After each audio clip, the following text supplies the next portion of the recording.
look at the deeper meaning of the video. I know there's some deep meaning in there somewhere with the Red Knight. Hello, men. Hello, Monkgtows. It's another throwdown Sunday morning. And here we are again on Sunday morning in Monkgtow. How you doing, Shining? Once again, we've arrived at this place at this time. Yeah. Yeah, we're just talking about Marcus's uh, fairy tale video. I haven't seen it. I've just spotted it in the feeds, so I'm looking forward to watching that. It looks like a comedy piece. Yeah, it is a comedy piece. Marco just does a good comedy. Let me plug my I forgot to plug in my so I'm getting reverb right now, aren't I? Tisk tisk. Tisk tisk. You should know the drill by now, brother. Yeah. I was trying to get away with being lazy. I just won't do it these days. There's no shortcuts in anything. There's no shortcuts in anything. I even got to start up the start up the control room and everything. And there we are, 4 watching. Okay. 4 whole people. 4 whole people. Not the numbers that count, it's the quality. It's not the quantity, it's the quality of person. Oh, definitely. What good 100 cowards against 4 brave knights? Yeah. 4 brave red knights. Red knights, yeah. That was in your latest video with the who is that? Who is was that the karate guys that were, he was doing the monkey and the it's a good film. That if any of you guys out there martial art films aficionados, that's a classic film that you won't believe how difficult it was for me to get hold of that uncensored clip. The official version's released and they've removed the fight because in that film they've got a monkey that literally kills a snake. They actually put a snake in front of a monkey so they'd fight, and they censored that in nearly all the versions, and I managed to get the PETA censored him. I don't know who censored them. The old film is a classic. Obviously, back then they talk about the drunken style, the monkey style, and the snake, and the mantis, and all this. And there's this man. He trains in all of them, and he makes his own little. Disappear. Who was the actor in that one? I think his name is Jonathan Chan, but yeah, obviously that's his westernized name. Yeah, that's I never put weight on Hong Kong actress credit when they roll. The credits are just like westernized names are there. Not the real names. Obviously, that's not what their mother called him. No. Yeah, that was good. We used to go when I was in the Army in Fort Lee, Virginia. The weekends, a lot of the weekends, they had this little movie theater. It was one of those dollar movie theaters where they played all the kung fu movies. Oh yeah. Oh, there's a lot of mediocre kung fu films, but that one in particular, if you guys can find it, it's well worth watching. It's got all the kung fu cliches in there, but it's got some great scenes in there. It's well worth watching. Well, you guys enjoyed my little video montage to it, so yeah, that's half the fun of it. We used to, try to smuggle as many beers in the movie theater as we can with us. And then we'd start drinking, and then their lips were moving, but the sound was a little bit off. And it was like, it was great. But that always killed it for me, because obviously I used to listen to it in its original language, and obviously you lose all the acting. But I think what Hollywood are doing now are quite good. They're using like real A-list actors and actresses to do the dubbing. But obviously back then they used to just use anybody that had spare time, and the dubbing and acting was terrible. It was terrible, yeah. But that was the allure of it. You knew it was going to be terrible, and you just kind of liked the fighting scenes, and there was always a lot of blue pill stuff, in there. What was the Lee movies? Obviously Bruce Lee. Bruce Lee, yeah. Them were my favorite. There was always some women, and then the bad guys came into town, and he was on the outskirts of town and couldn't get there in time, and then they killed the woman. and then he went mad with lust and jealousy and anger, and then killed everybody. Yeah, I mean, he sort of brought it to the West, didn't he? He popularized the Hong Kong cinema scene, and then Jackie Chan inherited it, and then Jet Li, and now Donnie Yen. These guys, but yeah, it's a pity that I mean, there is that sort of like cult following of the old 70s style, but I sort of feel that they have it has lost something, a little essence of authenticity. Yeah. A little bit, it lost a little bit of the silliness as well, because there was always that comedy element to it as well. And oh yeah, there was always that. I don't know how the comedy, how you would describe it, but it was okay. It was good. You know, it's always good to watch. B movies are the best because you know not to take them seriously. oh, one good martial arts film I recommend is called Fighter in the Wind. It's about I won't try and pronounce his name, but it's the Korean guy that Okay. that spawned off Taekwondo.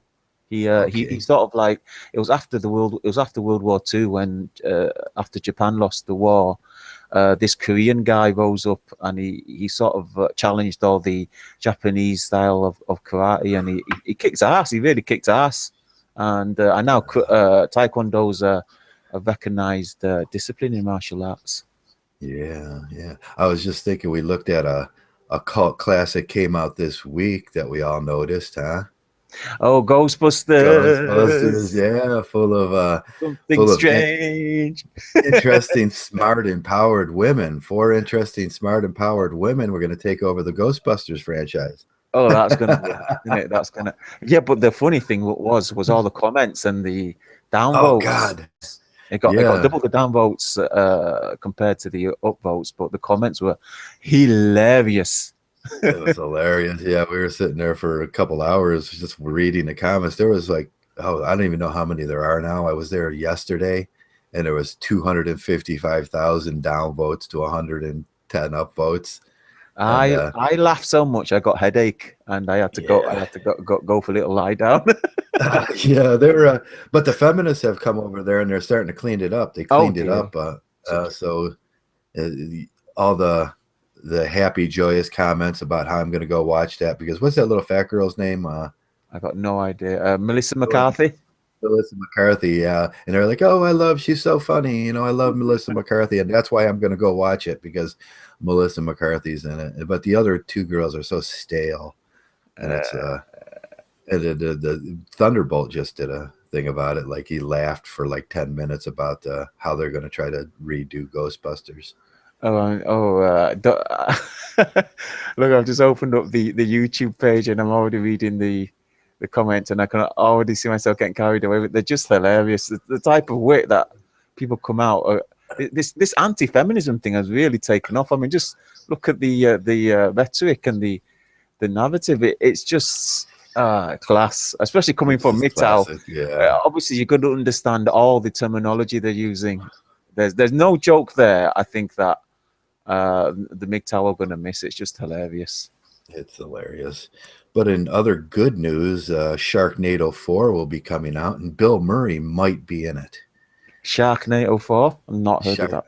Yeah, the Sharknado 4. Didn't you? Well, yeah, the Sharknado series on Sci-Fi. It's becoming quite a classic, and it rivals theater productions. And that's really good, and it's not going to be gynocentric. They were looking to get Bill Murray in it.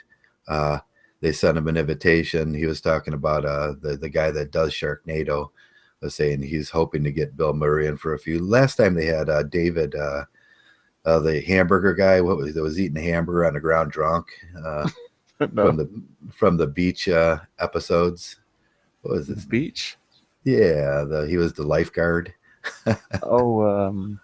Is it Bill Murray or something? Yeah, I'm not sure what his name is, but he was in it, and he played a classic part in the second Sharknado. There's Monkgtow Oracle. Sharknado had 2 and 3. Yeah, 4 is coming out July 22nd. I was so happy about that. It's a man movie, you know. It's like a tornado that hurls sharks around, and then they cut them up with chainsaws and whatever they could find. Yeah, I'm just watching the trailer now. It's kind of confusing. Yeah, the goofy. It doesn't. You don't have to think about it. There's no social narrative. There's no social justice in it. Uh, it's just a goofy movie where you don't have to think about nothing, and it's man shit. Cutting sharks up with chainsaws. That's man stuff. Hello, 5 Speed. Good afternoon. 5 Speed's in, Oracle's in, James is in. Hello, James. Yeah, good old Denton.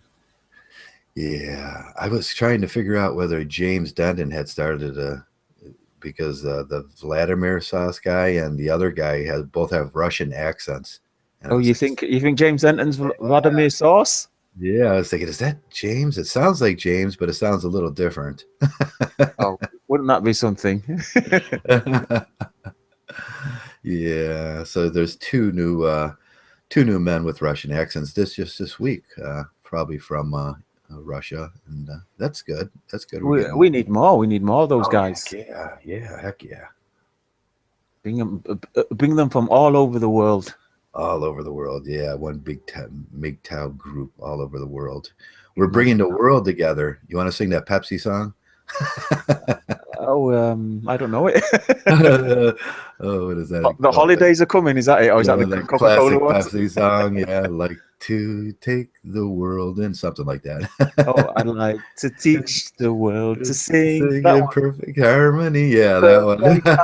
That was from the 70s, wasn't it? Oh, I love that song. Yeah, that should be the Monkgtow song.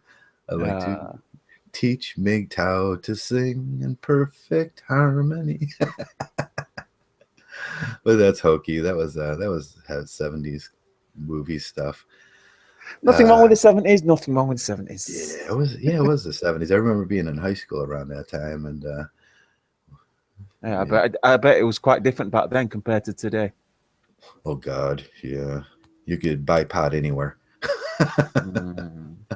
Good old 70s when things were different. Yeah. And Ronald Reagan was in charge. And oh God, yeah, that was the late 70s and early 80s. I voted for Ronald Reagan. That was my first vote that I got to vote. I was in the Army and I didn't know no better. And I just, hey, that's that cowboy guy. I'm gonna vote for him. Yeah, so everybody's yeah, I mean that's how you do it, isn't it? You become a movie star or a reality TV star, and then you become president. Arnold Schwarzenegger, Donald Trump. Donald Trump, yeah. Arnold should have went farther. He was a governor, The governor. Governor. The governor. Yeah. Oh, California is an interesting place. Honda started their trials of the first non-petrol driven car in California. Oh, cool. Non-petrol. Is it like just purely electric? And it's strange. It's hydrogen powered electric. It's called the I can't believe I've forgotten it. Did a study on it as well. Okay. Let me just have a quick search for it. Hydrogen cars are interesting. Did they get the cells together? James Denton would bet it. They got the cells together. Yep. Okay, because there was a problem with sparking in the cells, and hydrogen is you use it for a hydrogen bomb for a reason because it carries quite a impact to do the pin into the but it's very powerful explosion if it explodes. Now the interesting guy was the guy in Australia that had the hydrogen car. Now he was running his hydrogen off of salt water, and that was really, he was using pulses to do his an old PLC pulse to and he hooked a PLC pulse, which they got a 12 volt, I think. There we don't have 12 volts here. Everything's 120, so finding a pulse generator is really hard around here. I think it was called the Honda Clarity. The Honda Clarity, they're calling it. Okay, and that's totally electric. It's probably electric and it's 100% electric, fueled by the hydrogen fuel cell. But it looks like they've released a couple of more models since the first one. But it's amazing. I mean, obviously, hydrogen is a lot more environmentally friendly, a lot easier to produce. You'll never run out of hydrogen because it comes almost everywhere. Water, I do it in my garage all the time. I got a hydrogen generator out there, and I've meant to always put one on my car, but I never did, to see if we get how much more gas mileage you get. but you got to drill holes in your intake and everything with that. But they Yeah, say you yeah. get a lot more. But But Honda took the car over to California to do a trial run, and they set up hydrogen pumps hydrogen pumps. in the fuel in the gas stations. So I'm just wondering because I didn't read any reports on how that went, because the price and everything, they managed to get it exactly the same as as the gas prices, and the car price is the same as all the other car prices, and obviously the performance is the same. It's just whether or not people bought it or not, which was the test. Yeah, yeah, yeah. It'll be interesting to see what happens. But they want to produce the hydrogen, and that's and then sell it to you Hmm. instead of free energy, where you can produce it Because in. I'm thinking that they're afraid that people might be able to make their own liquid hydrogen. I think that's what they're Yeah, afraid of. Or yeah. is it gas? I don't know. Does it come in gas or Well, liquid form? yeah, it's a gas form, and you could probably liquefy it if you had the cold enough temperatures like they do with propane. And my thoughts were always that hydropropane, where you mix the hydrogen into propane and then you cool it, and then it stabilizes it, and then you got a better product, and you can burn that, which is clean, and the byproduct of hydrogen is oxygen in that situation. So you're pumping more oxygen into the system, but it's easy to do if you know the PNP. You could do it in your garage. It's PNP, and you take some 12 volts. You want to get down to, and they found that now the energy you actually need to do it is just 2 volts. You need 2 volts. So you take your 12 volts and you separate it to seven lines, and then you separate those down to 2 volts a piece, and then it becomes easier. You can use we could use it, but storage and pressure is the problem. When you pressurize, how to pressurize hydrogen as it's coming out of the system has been a You think problem. it's pressure? Yeah, in fact, that's right. I mean, whenever you refuel your hydrogen car, you need to pressurize the fuel tank. Yeah, The actual pumps into the yeah, connects into the your whole tank. thing has to be pressurized, and that's been the problem for guys like us in our garages. Uh, because you don't want to have a tank of hydrogen sitting around in any kind of situation where you might be able to generate a spark. So you kind of need to do it in a plastic situation, but plastic generates sparks too. Uh, and Let's at this point welcome Welcome, James James. Denton. James Denton, Hello, how are you, everyone. bro? Greetings, brother. Greetings. Well, what do you think? Hydrogen, the future of car fuel? We're going to get away from carbon-based fuels. Hydrogen is good. It's relatively dense source of energy. Not quite as dense as nuclear, but it's getting there. Oh, we Yeah, talked about that once, me and you. You suggested that perhaps a type of nuclear fuel would be a good source for future Well, cars. they're not for cars, no. But I mean, for larger vehicles, of course. I mean, that's why we have nuclear submarines. Fourth generation and fifth generation nuclear power plants are relatively compact. You can run small buildings off of them, and you can run yeah, submarines of them for months on end without having to refuel, and they produce oxygen and water as well. Mm.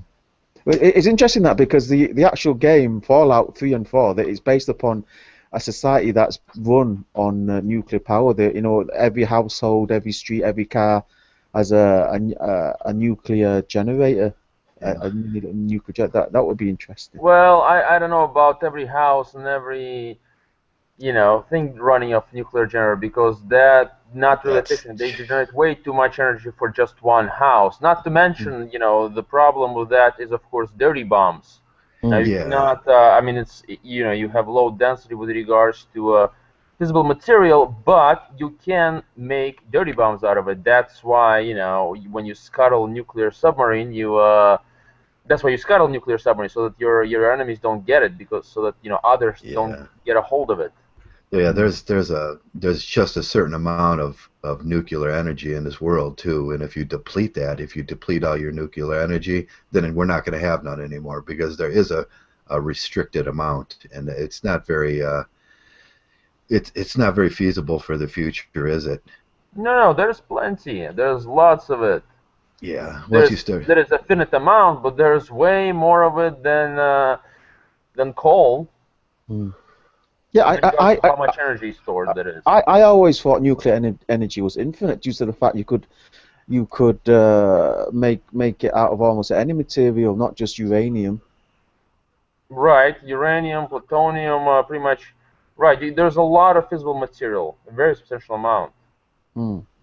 Yeah, well, there you go. Well, I heard it was the most efficient form of producing energy that we know, but who knows whether, I mean, this is always an issue. This is always a contention, always a great discussion on the future of cars and the future of travel, in fact. Future, how we're going to travel in the future and things like that. Well, the great thing about using, hydrogen as fuel or just batteries is that if you have the infrastructure for it, and you have ultracapacitors made of, carbon fiber. What's the newest thing? Graphene they're using. I forgot what's the newest one that has the most porous structure so that they can store the most amount of charge. Then charging, you might not be able to drive for 300 or 400 miles on a single charge, but because it's an ultracapacitor, and actually in Europe, the buses, maybe actually it's at your place, the ultracapacitors are made by Maxwell Shining. You can actually check whether your buses, or they're called trans, whatever they're called. Trans, yeah. They might actually be using ultracapacitors. Yeah. Now, I thought the idea for hydrogen was always good, because you can have a battery car running on a battery with with that idea, but you could put a small hydrogen generator in there from like a 50cc motor, where you just flip the switch and it turns on, runs. It's very efficient. It's pumping oxygen back into the air. It's clean, and then it recharges your batteries. That cycle is even then less efficient if you're just burning the fuel directly, because you're just adding an extra step. What they're doing is, if you have the infrastructure, if you have using ultracapacitors, it takes you only seconds to charge. There's a difference between capacitors and batteries. Right. Yeah. But if you're using hydrogen batteries or any kind of fuel cell, another type of infrastructure they were considering was swapping batteries. The batteries are self-contained and insulated, and what you're doing at the charging stations is not recharging the battery, but simply taking out yours, sticking it to the station, and getting a new one. Right. Yeah. It's sort of like a propane exchange. You're just exchanging an empty one for a full one, and that's what they're gunning for. But there's a lot of ways to think about it, and it's a real cool, and it started. Yeah, that whole thing started on YouTube, didn't it? Well, I'm looking at the Honda website now, and the newest model of the Clarity is 400. I think that's 400. It says 400 kilograms lighter than your average. That's almost half the weight. Weighs half the amount, and it says it does about 80 miles to the gallon, and it does a range of 600 miles to 600 miles to a cell. That's pretty good. To a full tank. So, well, there you go. I mean, the stats say it's even more efficient than your average family saloon. Then, so, and the price is about the same as well. So, what's going on over there in California? You guys should all be switching to mind you. I think like you say, James, you need like the infrastructure. You need like every you need to be able to refuel along the way if you going outside. There is no infrastructure, and to build infrastructure means we have to rebuild everything, change everything, and nobody wants to lose their businesses. If you're running a gas station, do you want to lose the entire thing? Do you have millions of dollars to exchange everything? The government ain't going to throw a lot of money at you. Yeah. Who's going to throw the money at you? It's opportunity for if you're running a large truck company, are you going to have to buy or redo all your cars with the new engines that running on electricity? Yeah, it's just another opportunity for greedy businessmen to take over the whole system again, and that's what they want. Well, Well, the point is, eventually they will, because as fuel prices, as petrol and gas prices go higher and higher, They're when not gonna go high. There's so much still left, and there's also diesel. Diesel has even higher, energy density than gasoline. In Europe, they're using diesel because they have the infrastructure. The same cars you buy in America that run on gasoline, in Europe, Germany, you can buy that are running on diesel. Why? Because they have the infrastructure there. We do not have the infrastructure as much here. So, And so nobody you wants to think? change. Nobody wants to rebuy their own cars just because diesel, costs. I mean, you can get right now the price in America for diesel and gasoline are almost the same where I live, and diesel has a much higher energy density. You can get much further on a gallon of diesel than you can get on gasoline. So you think that the crude oil scarcity is exaggerated? Yes. I mean, yes, of course, obviously we have a limited amount, but we're nowhere near there yet. Not to mention you can make things from corn. They're running fuel, they're creating fuel from all kinds of sources. We're always going to come up with a way. And the problem with batteries, as noted, it's one, no infrastructure, and two, the energy density is not there yet. Now, if the infrastructure is there and you're using ultracapacitors, great. Yes, you might have 100 miles range, but the charging would take seconds. But there is no infrastructure. There you go, guys. You heard it here first. This is heard it here on the Monkgtow channel first. Just excuse me for a few minutes, guys. Okay. Yeah, Shiny's going to get a cup of tea.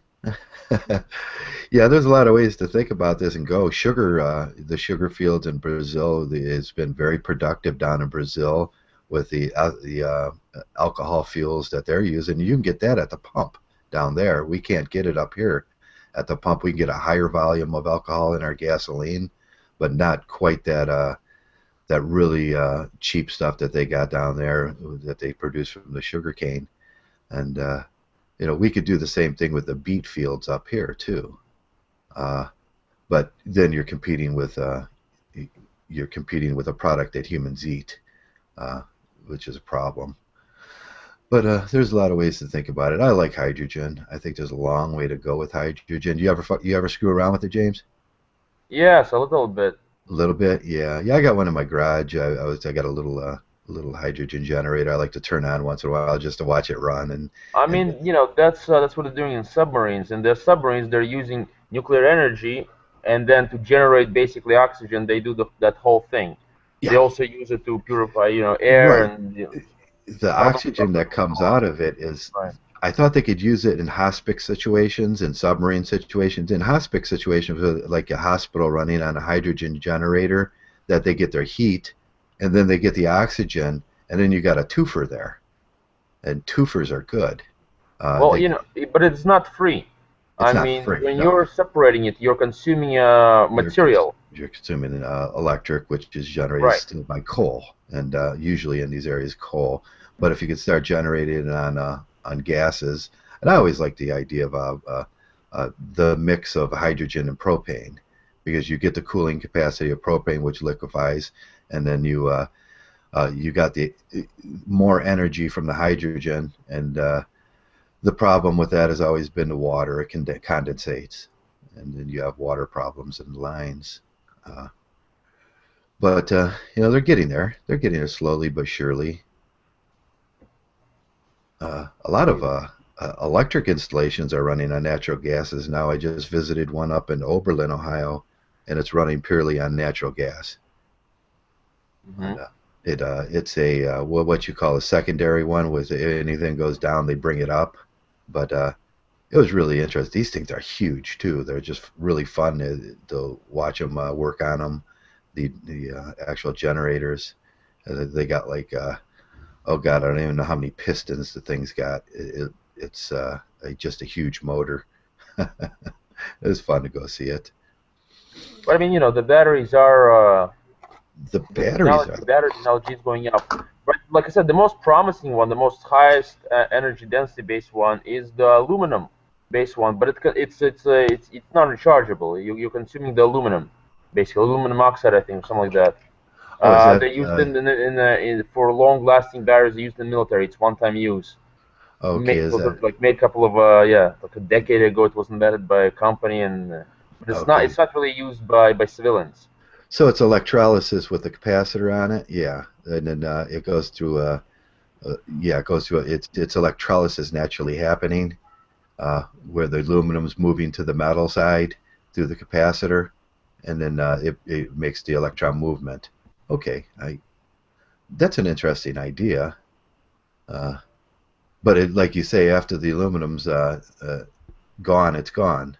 Right, you're consuming You, the aluminum at the time. Right. right now, you can reprocess it. Probably send a battery to the reprocessing place, and then they can take the aluminum back from the by smelting it and separating it. Then that's easily done uh, with the heat process. But it's just who's going to do it? Who's going to do the work? And it's costful. Right. Not to mention to create. By the way, everybody's talking about coal is producing so much waste and so on. You guys do not realize just how much waste and how much contamination is produced by making lithium ion and batteries, fuel cells, and everything else. To make those batteries, there is so much waste, so much chemicals dumped. It's even worse than coal. But nobody looks at that. Because yeah, they're only looking at the final product. Oh, well, the car is running electricity. It's clean. Yeah, but what does it take to make those batteries? It's very dirty business. I don't think the Honda Clarity uses lithium batteries. They use something called a proton exchange membrane fuel cell. Yeah. Fuel cells also is not very clean to make. Nothing is free. Nothing's free. Yeah, and then you got to anodize most of those materials. And then that's it's 700 to 900 degrees, and an open hearth anodizer running through, and then you got guys getting cancer, and then you got it's a very dirty process, and who's going to do it? Some guy in Malaysia, who are we going to throw under the bus for these processes? Looks like Howard there is in the chat room. Greetings, Howard, Mr. Dare. Hey, Howard. Yeah, he's been producing his videos. Oh, Howard's been busy. He's been a busy man lately, hasn't he? Yeah. Well, I have been the Honda Clarity. I still think the Honda Clarity is a good alternative to gas-powered automobiles. Right. I mean, have you looked into the specifications, James, at the Honda Clarity? Let me just bring it up for you. Not recently. I'll link you the specs. Bring that up, yeah. Yeah, it's I think it's just a matter of like you say, the infrastructure and people making the choice. But I think the main point was the zero emissions. Zero emissions, right? Yeah. But there's zero emissions. But what were the emissions to create it? Create batteries, create these fuel cells. Yeah, you got to have guys in shops, and then you have to burn energy, and what's that energy going to come from? Unless we start thinking, it can't be any more than your current manufacturing of petrol, diesel fuel cars. But it's not very much less. That's the thing. Yeah. If we get nuclear, that's when nuclear power really comes. Because it's cheaper, it's cleaner. Let's just. There you go. Electrical power storage is lithium-ion battery. Shining. Yeah. I just checked it as well. Yeah. Okay. Yeah. So there you go. Well, on the long term, it should be better. But on the long term, the Clarity should be much better. I mean, after all the cars are made, seen as there's not a trade-off in terms of the actual production of the cars, but there's certainly a much more cleaner alternative in the hydrogen production and the hydrogen fuel. I would say the Clarity is a much better option. Yeah. Now what they really have to do is separate the power lines on the power grid for corporations and get corporations a cheaper energy, don't they? I think electricity should be free. There were in the 70s. They were saying by the year 2000, electricity and water would be free. Well, Howard there is writing, men need to stop sharing their technology with women. If feminists were sincere in their hatred of men, they wouldn't use any technology invented by man. Howard, how do you propose we stop sharing technology with really anyone? How do you survive without selling something or producing something? Yeah, you can invent something or get a new process or get a new, but eventually, if you want to make, you got to share that with people, don't you? And otherwise, you're just going to be this broke ass, starving artist. Looking at your great invention in your living room and nobody benefits from it. No, we need to go beyond that. We need to go into the society that no longer uses currency. Fiscal currency is no longer in use, and we use Bitcoin. Yeah, a minimum living we can wage. use James Denton coin. James Denton coin, yeah. No, we use I don't know. Something to discuss, I guess. Sorry. Yeah. Well, you got the minimum living wage, and it's a good idea that everybody makes a living wage a certain amount, and that comes from society and government and that. But then you have people attaching to that, and it's chasing your alms. They like, oh, somebody doesn't deserve that, a minimum living wage, and then that becomes it's a current society, but it's a currentless society because the current doesn't have that power over the poor anymore. So that's the idea behind. Bernie Sanders is just all over that. That's his thing. He's like, we're going to give everybody a living wage, but you're going to get the other side of the coin, the libertarians saying, oh, well, why do they deserve it? Now, Shiny, you mentioned electricity should be free, right? Yeah. But who's going to produce the electricity? Obviously, once electricity becomes almost so cheap and so reliable and efficient that it requires a minimum amount of supervision, and it's mostly automated. Yeah, it's almost, you can do it mostly automated now, where you just have one maintenance man. Well, it depends. Are we producing electricity through coal or through nuclear methods? Any method that would cause it to be free. Yeah, hydro. Coal requires quite a bit of people to ensure everything is running on par. And nuclear power, do you really want to eliminate all the double checking and triple checking done by people?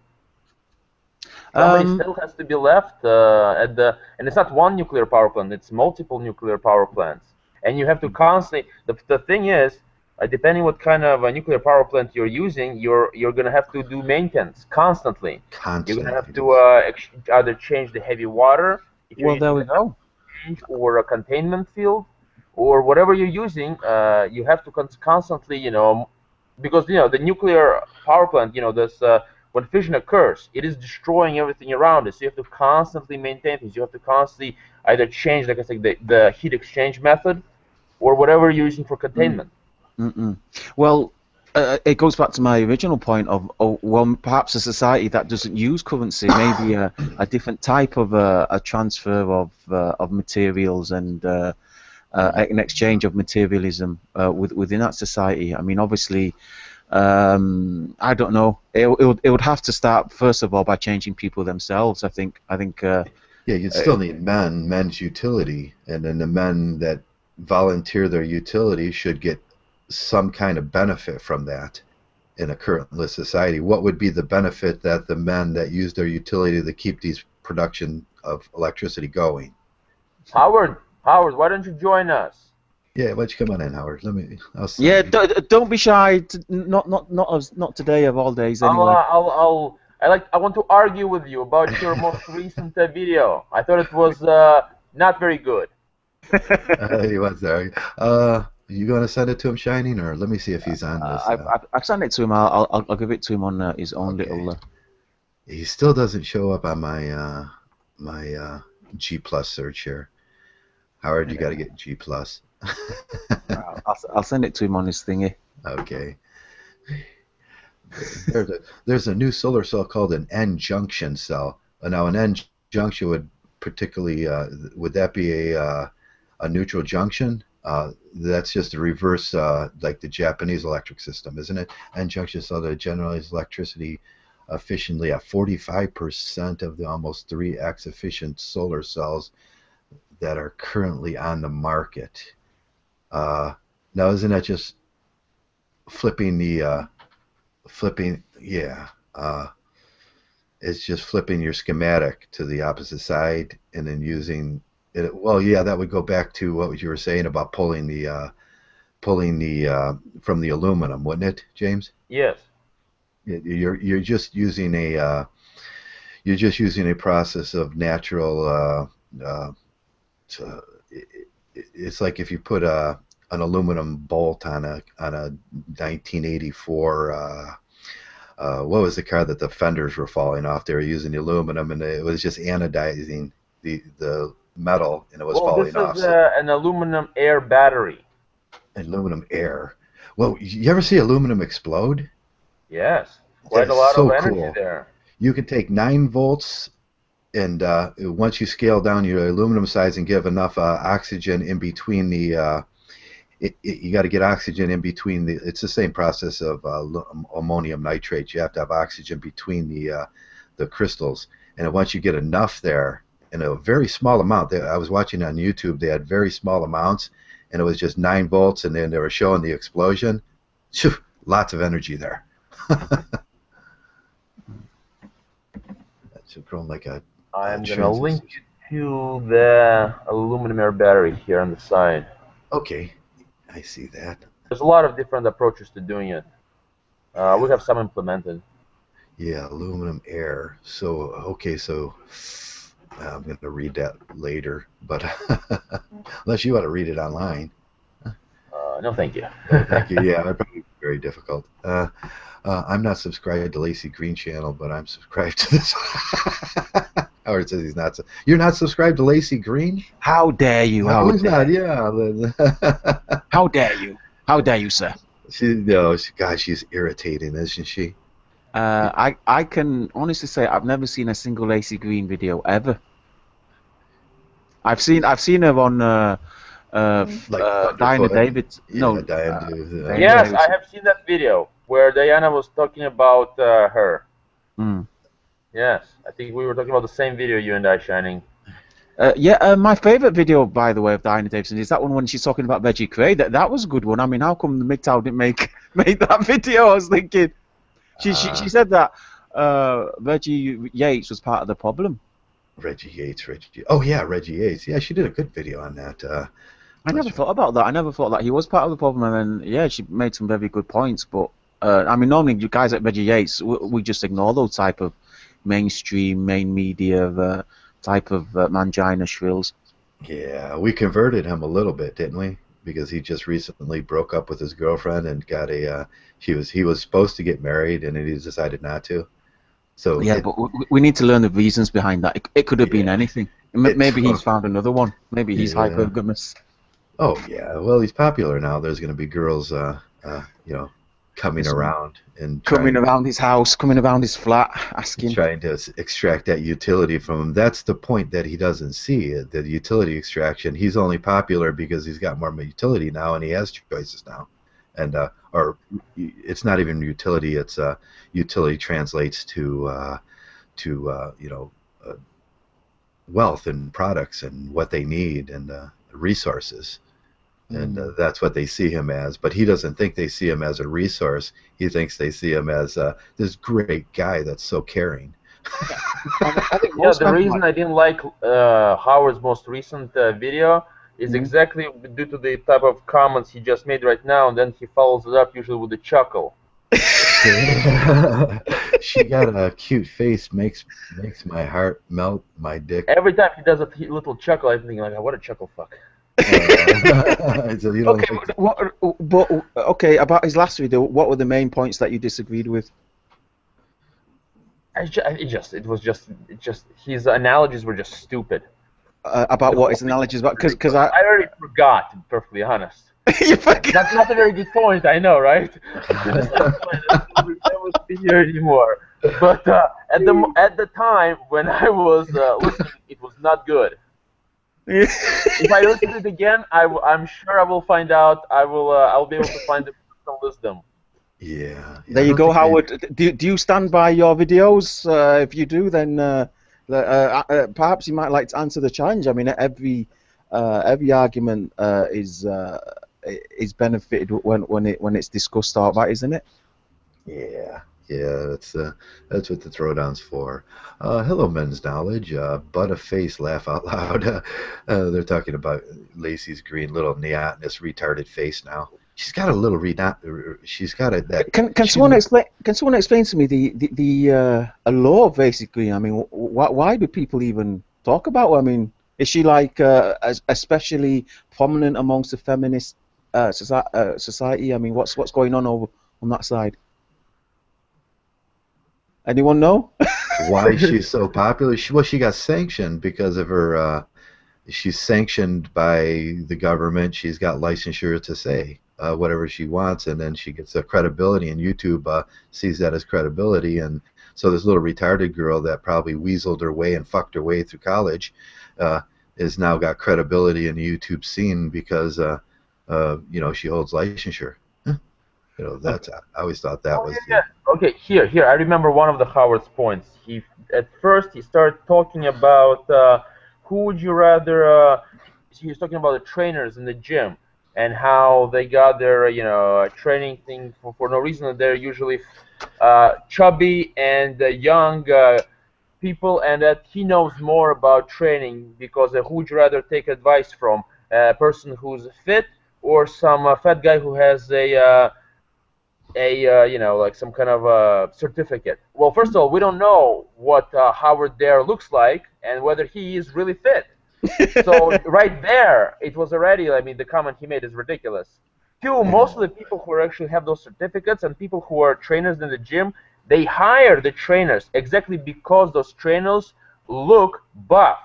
Because they represent the gym. So none of those people are young and fat. They don't hire young and fat. In fact, they prefer that only fit people go to places like Gold's Gym and so on. Because the more fit people you have in those gyms, especially as trainers, the more other people who want to become fit go there. So there are no really fat, chubby, 20-year-old trainers in the gym, Howard. Trust me. Well, Howard's response is, no, I make stuff up as I go along. It's an emotional I noticed that, buddy. I noticed that. Yeah, he does emotional videos, and sometimes we all screw up. Sometimes I screw up a lot. I don't screw up. All my videos are perfect. Well, that's because I just jabber sometimes, and then I go back and listen to it, and I go, "That was the stupidest thing I ever heard, Joe." You know, I'm just kidding. You know, I welcome discussion, unless of course you insult me, in which case I'll block you.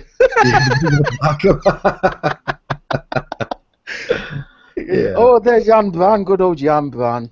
Hey Jan, I haven't seen Jan around for years. Yeah. She's been missing for years. Yeah, I would love to motorboat her. I don't even know what that means. Well, shining, that's when you put your face between two breasts and just blow. Is that what they call it over in the US, over in the UK? I can't remember what we call it because I'm way above such things. You're way above motorboating. Of course, Shining, you have a yacht, right? There, what you do is you yacht. Yeah, what do you guys call it? I have heard the expression before. I can't remember what it's called. Where's Messenger when you need him? Where's that guy? No, some people say raspberries. They're blowing raspberries, like Yeah, I don't know. Well, I wouldn't see the I can't see the fun in that anyway. So I don't know why. No, I think it was done in comedies or something. I'm not really. It was a comedy set. They were doing. Nobody really does that these days. No, except maybe it's a joke. Yeah, if you walked up a girl in a bar and just blew raspberries on her between her breasts, that would just be freaking funny. You know, that's the comedy. You'd probably get arrested these days. You'd get arrested. You'd have to run after you do it. They'll have you on CCTV. Yeah. They'll swab her breasts for DNA. For DNA. Clam you down.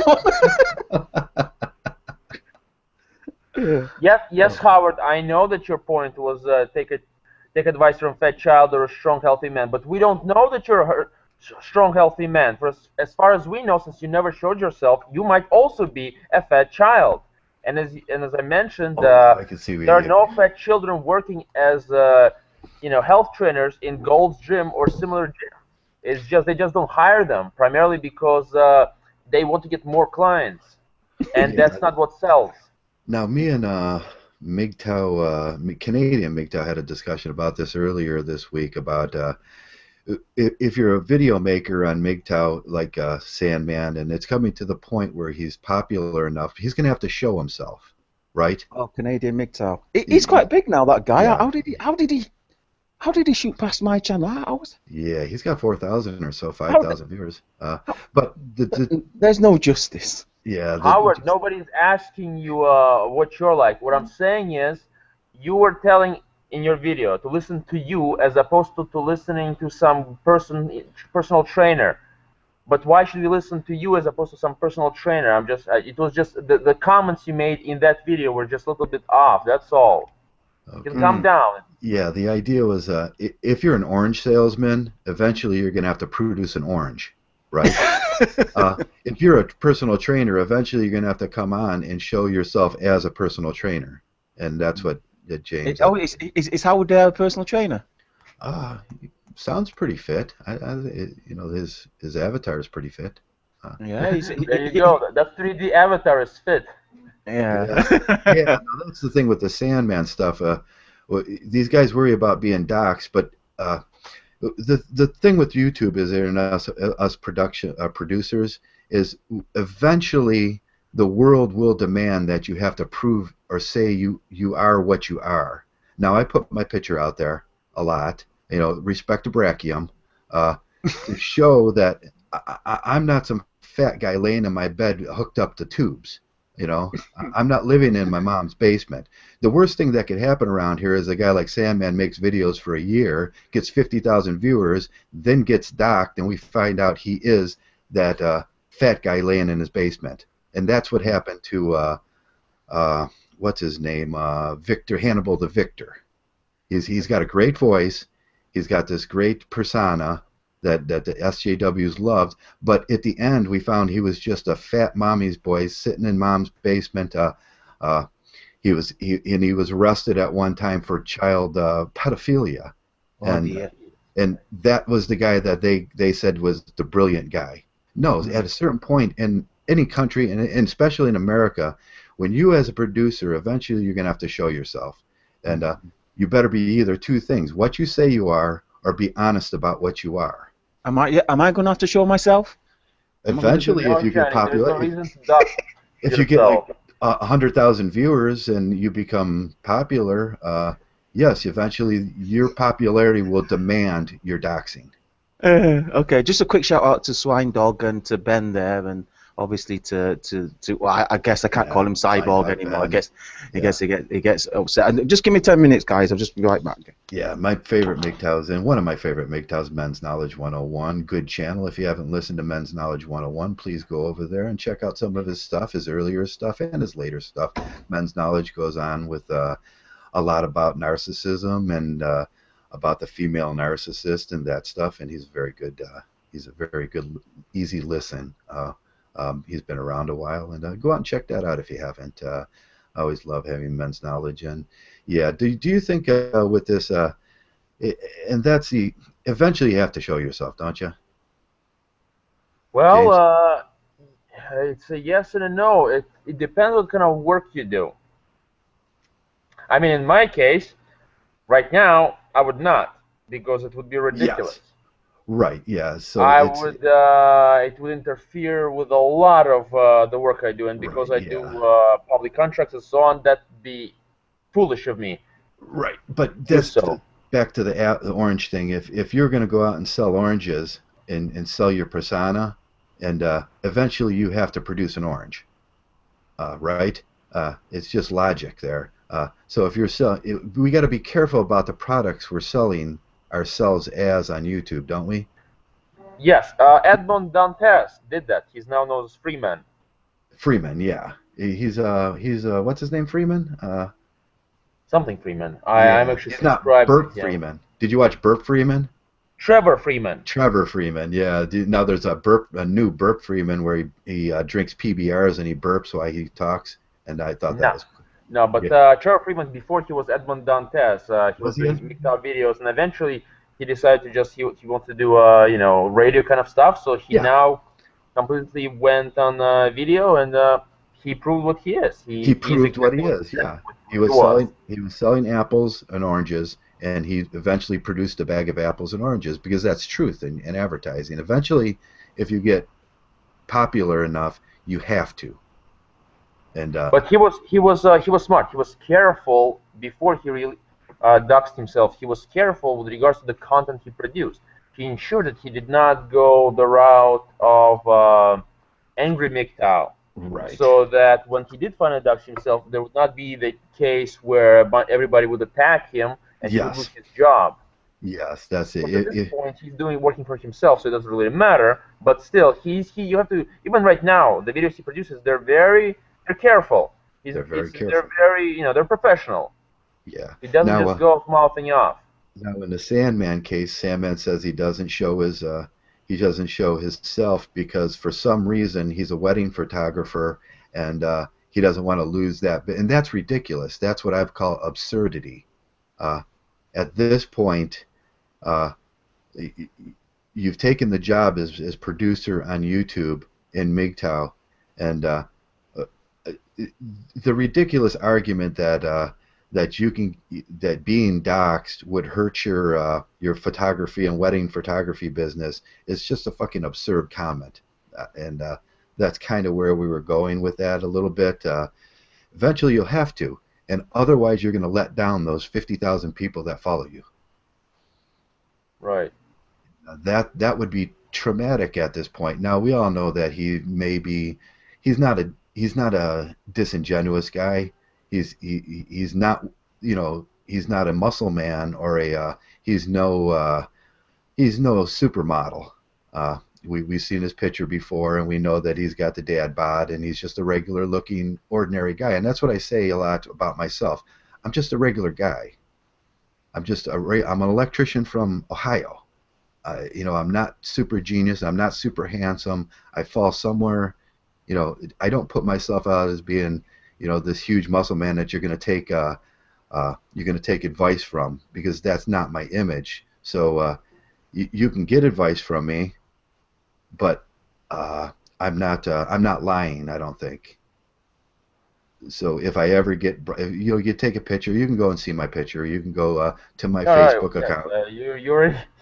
You once, I remember, made a video about your Facebook and how your Yeah, I Facebook put my open. Yeah. Facebook out there. If you want to see who I am, who I talk to, the people I talk to, it's very normal. It's very family oriented. There's a few little girls that my son hangs around with. It's nothing. I'm not saying I'm not saying I'm all of that, so I don't have to defend against that. So being honest about yourself will deflect being doxxed.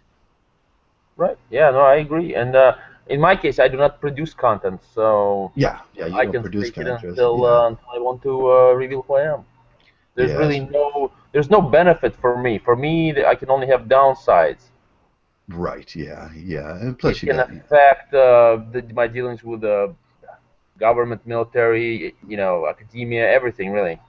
right. Yeah, I was just talking to someone yesterday, and he might be on later. And what he said is he started the website, and he got 4 authors to come in and start writing. Now, out of those 4 authors, uh, as soon as they wrote their first, 2 of them were fired from their job, and 2 of them got promotions, so they couldn't do the work.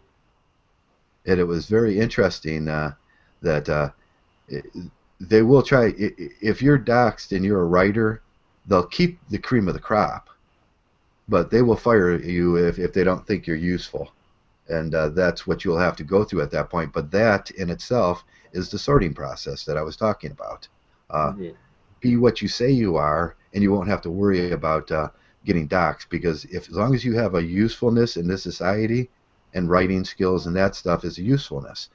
It's very, to them at least, we see it as we see it as using our utility, but to them, as long as they can get some use of it, they're not going to fire you because they can't do what you can do. Uh, that's what we always have to remember. When you get a skill in this society, do something nobody else can do, and then you're useful. Then talk about firing me. I'll go somewhere else. You know, 100 people will want me.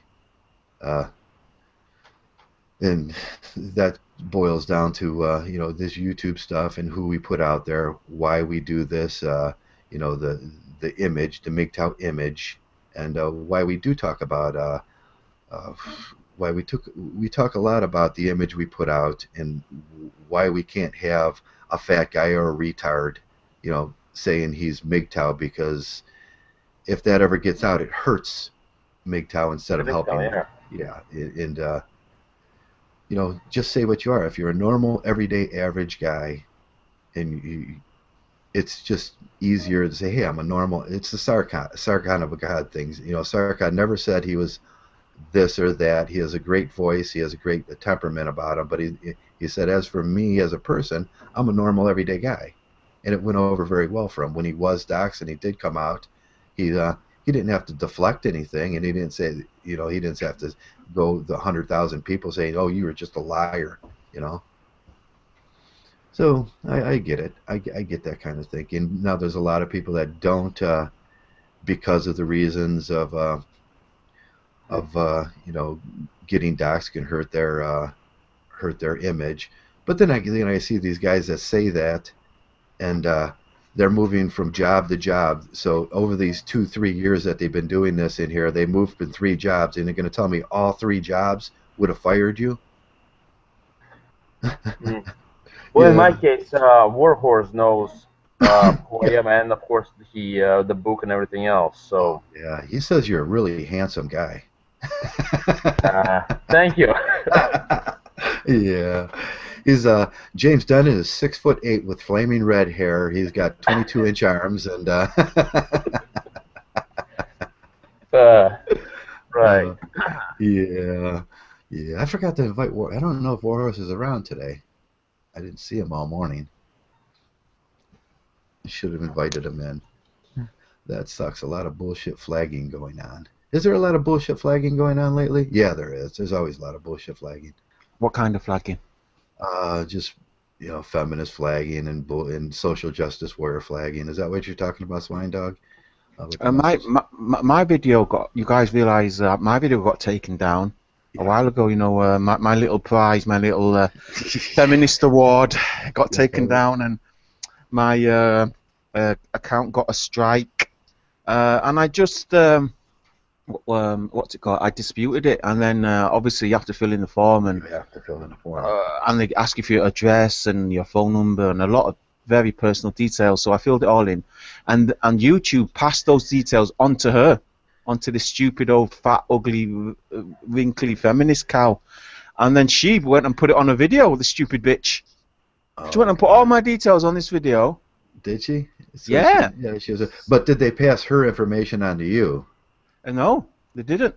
Oh, see, that's where they should be. If you're going to give, it should be an equal exchange of information, so we know that both the parties have a, you know, and that's bigotry, and you know, that's the bias of YouTube right now. Yeah, I mean that's properly fucked up, because basically someone could dox you quite easily by just copying your videos and then putting a dispute in, saying that they're the original creator of this content and that you've copied it, and that's what happened to Baba a while ago, and Baba just let it go because he didn't want to fill in the details. Right. Yeah. Now there's a corporate aspect of the business that they put in here. So everybody that's a YouTube producer and has a G+ account, that's considered a business account now. So they can get away with, okay, my address is YouTube. So when they do these copyright things, but that's not really true. That's being a little bit disingenuous there, that their address is YouTube. Yeah, it's well, it's all part of the little legal procedure that YouTube has set up in agreement with the courts. I think mainly dealing with the US because they're the bigger client of YouTube. Yeah. And what they're saying is what they're looking at it as is the general G plus page has got a product like we're selling strawberries or crock-pot cooking. That's what they're selling. And they're looking at it as a business, but still that translates to a real business address at a real home because when you're going to do your taxes, they're going to ask you where your office is. So saying my office is YouTube, no, that's not really true. My office is at the general location where I'm at.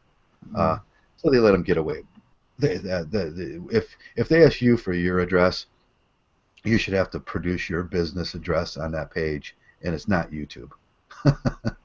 Yeah. Anyway, I managed to get the dispute reversed, and yeah, her video got taken down, and my video got put back up with all the comments. So. Oh, cool! But you know that puts the initial pressure on them to have to prove what they say. And yeah, because at that point they have to take it to court. Yeah, at that she's point, gonna have to file. And yeah, she's gonna have to produce her court documents at that point, and obviously. She didn't have any. She wasn't going to take it to court, and she's going to have to get a copyright lawyer and pay money, and then pay the filing fees, and then sue you for the filing fees and the lawyer costs to sue you. Yeah, she was trying to cause Monkgtow problems, a silly bitch. Yeah, that's always. She wasn't willing to go they're never willing to go the total 9 yards on that, you know. She was upset. I called her old. Did you see that was the thing that upset her? Yeah, I love my. She was old. Video. She was about 60 or something. At least. She's yeah. I said she was hard to masturbate to. That's what you said to her as well. And she actually took more offense to me calling her old than she did to you saying you couldn't masturbate to her. She actually, well, at that age, you sort of get flattered when men say that. So if a young man says he's going to masturbate to you, that's probably really turns them on because they're sick, you know. But that's a joke. That's all in satire. So did you guys watch the UFC yesterday? I didn't watch that. I was supposed to watch it. Diaz and your boy. Diaz and Conor from Scotland. What happened? Well, if you guys haven't seen it yet and want to wait for the results, Conor Conor tapped out on the second round. He lost against. Yes. What did the Heartburn predict? Yeah, where's Heartburn? Yeah, he's beginning to chicken out of these little conversations. Now, what's going on with your bro? What's interesting though, Holly Holm lost to Misha Tate, which is even more jaw-dropping because Holly Holm completely dominated Ronda Rousey, and Ronda Rousey completely dominated Misha Tate, and Misha Tate beat Holly Holmes. How about that for a triangle? It's a rock, paper, scissors. It's a rock, paper, scissors.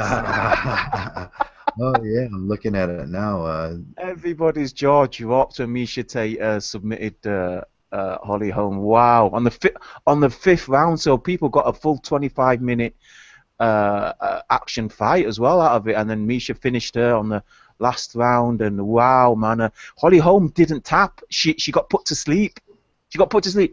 And obviously now all the anti-Conor fans are making fun of Conor because he tapped. You know, they're saying, well, if he was a true warrior, he would have gone unconscious. He would have gone unconscious. Oh, so he choked him out. Okay. He choked him out. Of course, the problem with going unconscious is there is some minor damage done to the brain, because when you're going unconscious, that means oxygen is not getting. Some neurons will die. Exactly. They're a little bit more stupid thereafter. A little bit more slower. Yeah, a little more Muhammad Ali. Well, Nate Diaz, I think he's been choked out. Well, that's the thing. He lost to Nate Diaz. Nate Diaz, he's not a particularly fantastic fighter. He's not spectacular. He's like, his biggest strength, exactly like his brother Nick Diaz, is that he takes a beating very well. he's like the Rocky of MMA. He's like, he gets beat up and then at some point he just wins. I mean, anybody that knows Nick Diaz knows that in nearly every single one of his fights he gets beat up and then he wins. I mean, that seems to be like the Diaz style. Get beat up and then win. Get beat up. Oh, Hartburn has joined us. Oh, there's the buddy. How are you, Bernie? Gentlemen, I just watched the rerun of UFC 196. Just now finished. As soon as I log on and see what you guys are doing, you're talking about the fight. Well, you know that Dana White text Ronda Rousey, and Ronda said she didn't watch the fight, but then she says she's now back in the game. So now obviously she's going to fight either Holly Holm for a rematch or Miesha Tate to get her belt back. How about that, brother? For My God, the upsets are incredible. I mean, good night. Exactly. The bookies or we call them bookies in the UK. Well, I don't know what the term is over in the US. Yeah, we got bookies. You call them the bookies. Yeah, they've been having their time with the UFCs lately. People have been betting against the odds as well. So if you bet on Nate Diaz, if you bet on Miesha Tate, wow, your dollars in. Your dollars in. Well done, guys. But Connor got choked out. Holy shit. He got choked, man. Imagine that. People were saying he had no ground game, and by Nate Diaz, though, I was telling everybody, it says, what's the point of them two fighting? Nate Diaz isn't going to put up a fight against Conor. Yeah. But to be fair, Nate Diaz got such a beating in the first round. I mean, people that haven't seen it, his face is covered in blood. He's basically spurting blood out of his eye because Conor punched him so hard, and the Diaz brothers just don't go down. They take a beating from everybody. Yeah, see, I thought that was the problem. McGregor changed weights, and then this fight was too early. He didn't get comfortable with his weight, and then he's asked to go, these rounds, which he's really not comfortable in. And immediately after, he says he's moving to 145 to 155 now again. And then he's normally that way anyway. I don't think it's an issue that he's not used to the weight. It's just that when guys compete in the UFC, they literally starve themselves, so they'll fight a smaller opponent. Yeah. And I think that's just totally bogus. That the UFC needs to get rid of that. I mean, that's the one thing I agree with Joe Rogan on. Joe Rogan is also against this male starvation to fight smaller fighters, and that's what Conor does. He starves himself, so he goes into 145, and he fights little guys like Aldo and Mini Mendez and all those little guys. But yeah, that's why I liked Pride. Pride was very good, and then there was this one Japanese fighter. He would always fight a heavier class. I forgot his name. He would fight the Gracies. He fought all the Gracies, and I think he won. Yeah, Pride. I used to love Pride as well. There was no weight classes. Anybody fought anybody. Anybody fought. But that guy chose to always fight those who were heavier than him and larger. Yeah. One second, let me find it. Okay. Yeah. There was one Pride fighter. His name Hong Man or Man Hong. He was 7.5 feet tall. A big bastard. The biggest guy ever to fight in a mixed martial arts, and he got beat by a little 5'8" Russian called Emilio. What's it? Emilio Ivankames or something. Emelianenko? Yeah, Emelianenko. That's it. Emelianenko. Okay. And who turns out to be one of the best. Fyodor Emelianenko. It turns out to be one of the best. Yeah, just to see this little 5'8" guy beat up this 7.5-foot guy. Oh, it's well worth the ticket. Yeah, what happened to the heavyweight division now again? It's the same thing that happened in boxing. All of a sudden, we don't have a heavyweight division anymore. Too many rules. There you go, Sakuraba. Kazushi Sakuraba. Yeah, Sakuraba. He's still there. I think he's still around. I think he's in the UFC, but he's not winning matches, so he's not getting fights. He'll be getting kicked out soon, I'm pretty sure. Who's the heavyweight UFC champ right now? I can't even think. That's the wrestler. He's coming back. I don't know if he's the heavyweight UFC champ right now. Brock? No. Brock, yeah. I thought Brock was going to come back. Yeah, but I'm trying to think who's holding the heavyweight belt right now. That's how inactive that the division is. I can't even think of who's on top right now. Yeah, nobody watches the heavyweights in UFC. I know. It's Fabricio Verdum. Yeah, obese. So have you noticed that? First, like for the Emelianenko, Sakuraba, first you have a string of wins, and then you start losing, and then you never recover. I mean, there's a reason for that. The damage they sustain eventually catches up with them, and sooner or later, even the techniques, you no longer have those techniques. They're just beaten out of you. Every fighter knows that. Every fighter knows that you've only got a limited amount of fights inside for each fighter, and depending on who you fight, it takes its toll. I mean, look at George St. Pierre. I mean, his last 3 or 4 fights that just finished him, and then they need like, oh, I don't know, some of those injuries they ever heal from. You know, some of those injuries are just they're with you for the rest of the. I mean, people who watch the fights, they don't realize the type of damage, you know, because it's so fast. Like there's a punch and there's a kick, and you don't know whether the guy's got a shattered bone or a fractured bone or dislocated or torn ACL. You don't know what's going on inside that guy's body, and because they're still standing, they're still fighting, you think they're okay, but you know, some of these injuries they last for the rest of your life, and you know, some of these guys, yeah, I mean, I think that's what happened to Diaz. I think Nick Diaz, that is, and I think that's what happens to most of them, you know, and that's why I absolutely agree with Connor. You know, get all your fights in while you're young. You know, while your bodies can take punishment, obviously a lot better than when you're older. I mean, I don't think it's any coincidence that most fighters don't go past 40. What's his name? Anderson Silva's just turned 40. 40, yeah. I was looking at Andrei Arlovsky. He's the second-rated guy, and he's been around forever, hasn't he?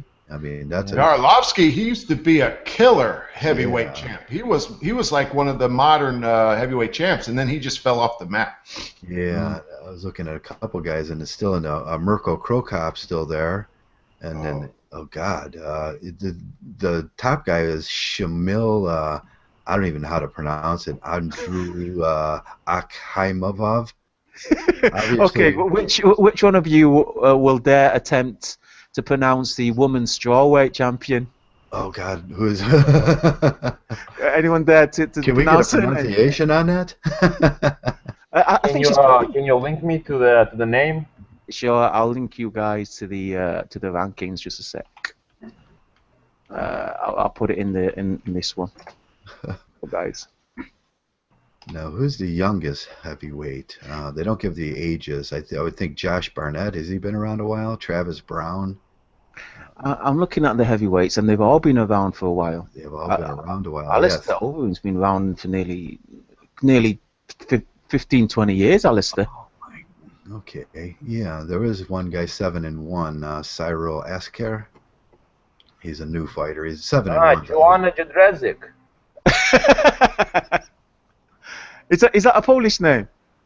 It sounds like it. Say that again, man. That's how they usually convert such names into English, and then just goes all strange. It goes all strange, yeah. Can you see it, Heartburn? Can you see the women's strawweight champion? Jedrzejczyk. Yeah. Jedrzejczyk. Jedrzejczyk. Why do you people have to pronounce words like that? It's so it does. Which people? Well, that's got to be what? People converted it into English characters. Yeah, I don't think Joanna is from the same people as James. I don't think they are. Well, Russians talk like that too. They all do that over there. I don't know about that. Russians have names like that too once in a while. Once in a while. Like all consonants and no vowels. Well, you just have to adapt to Heartburn. You have to learn the lingo. What's wrong with like a last name like Jones? You know. Well, there's too many people called Jones. Let's get some of these fancy names out. Let's get those tongue twisters. Let's get these long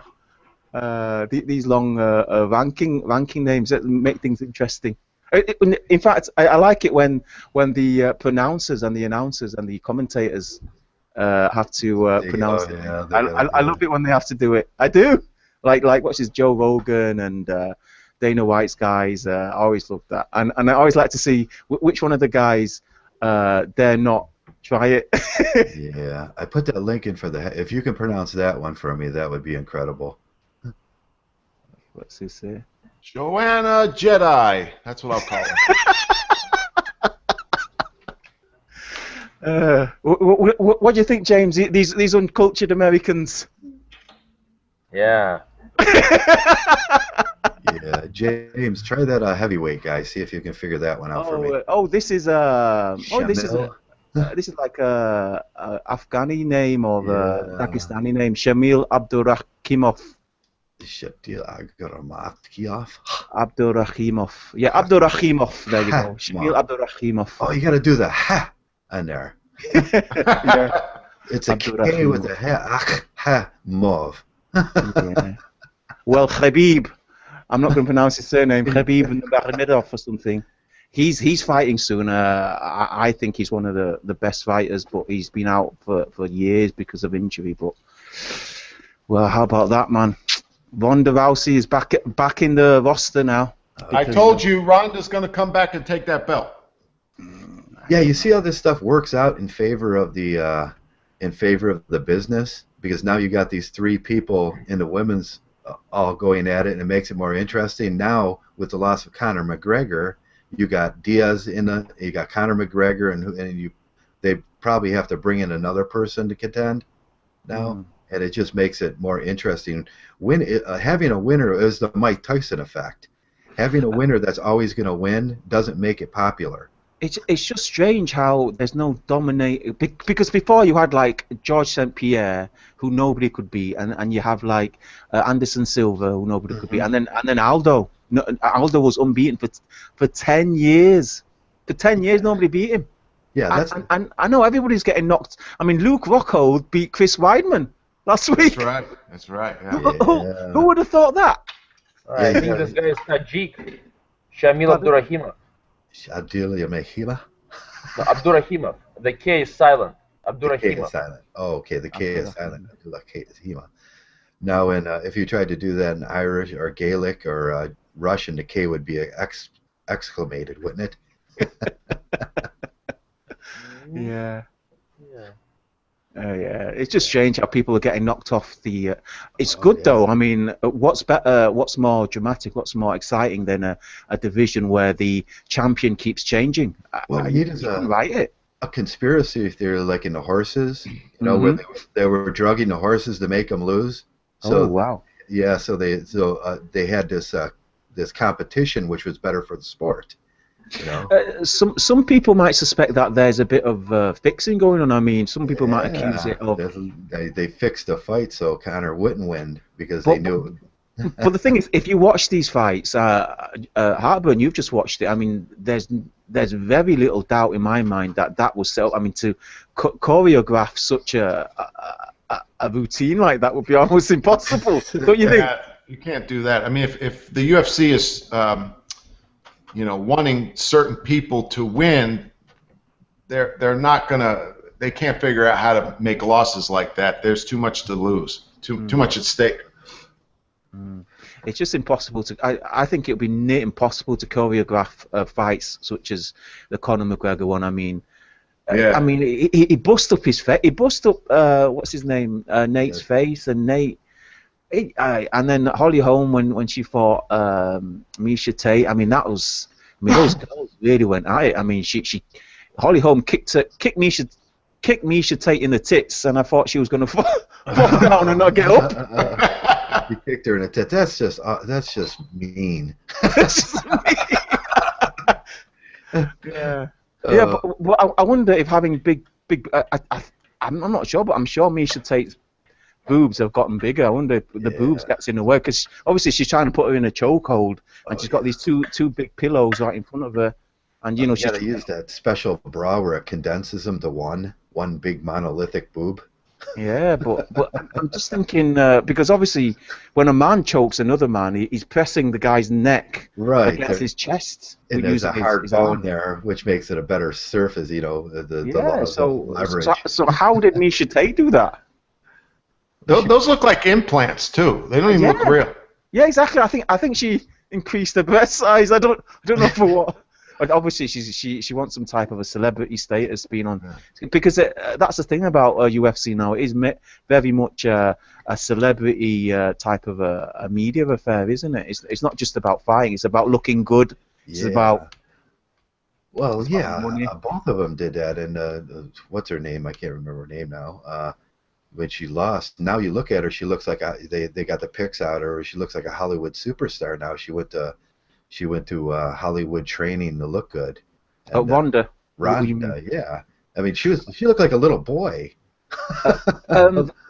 The funny thing was, Nate Diaz accused Conor McGregor of being pampered, of being too pampered. He said rich people shouldn't fight. Nate said that to Conor, which was proved to be prophetic. The fact that yeah, well, I think when you do live too much of a cush life, it does remove some of the rawness out of a fighter. I don't think that's a fighting type of a lifestyle to keep, having like champagne and luxury and having, people, serve you on their hand and knees. I think it's detrimental to a fighter. I think if I was a genuine fighter and I was making lots of money, I'd put all that money away until after I retire. Oh yeah, definitely, yeah. Keep it Mishpushka. Throwdown. Hello, Throwdown. Zeta's in the chat now. Swine Heartburn does good work. Your that response. Oh yeah, Heartburn's response. What happened to that preacher video? Heartburn, did you get in touch with that guy? I mean, no, I never heard anything. That was it. He's not going to come around Monkgtow. You get tore up in Monkgtow. Yeah. He's moving up in his weight class too fast. He wanted to take on Monkgtow, and he's going to get his ass beat down. How many of you read Richard Dawkins' book, The God Delusion? I was going to read that when it became popular, but I just never got around to it a few weeks ago. Did you read it lately? Well, yeah. I started reading some of his work, and it's actually incredibly gynocentric.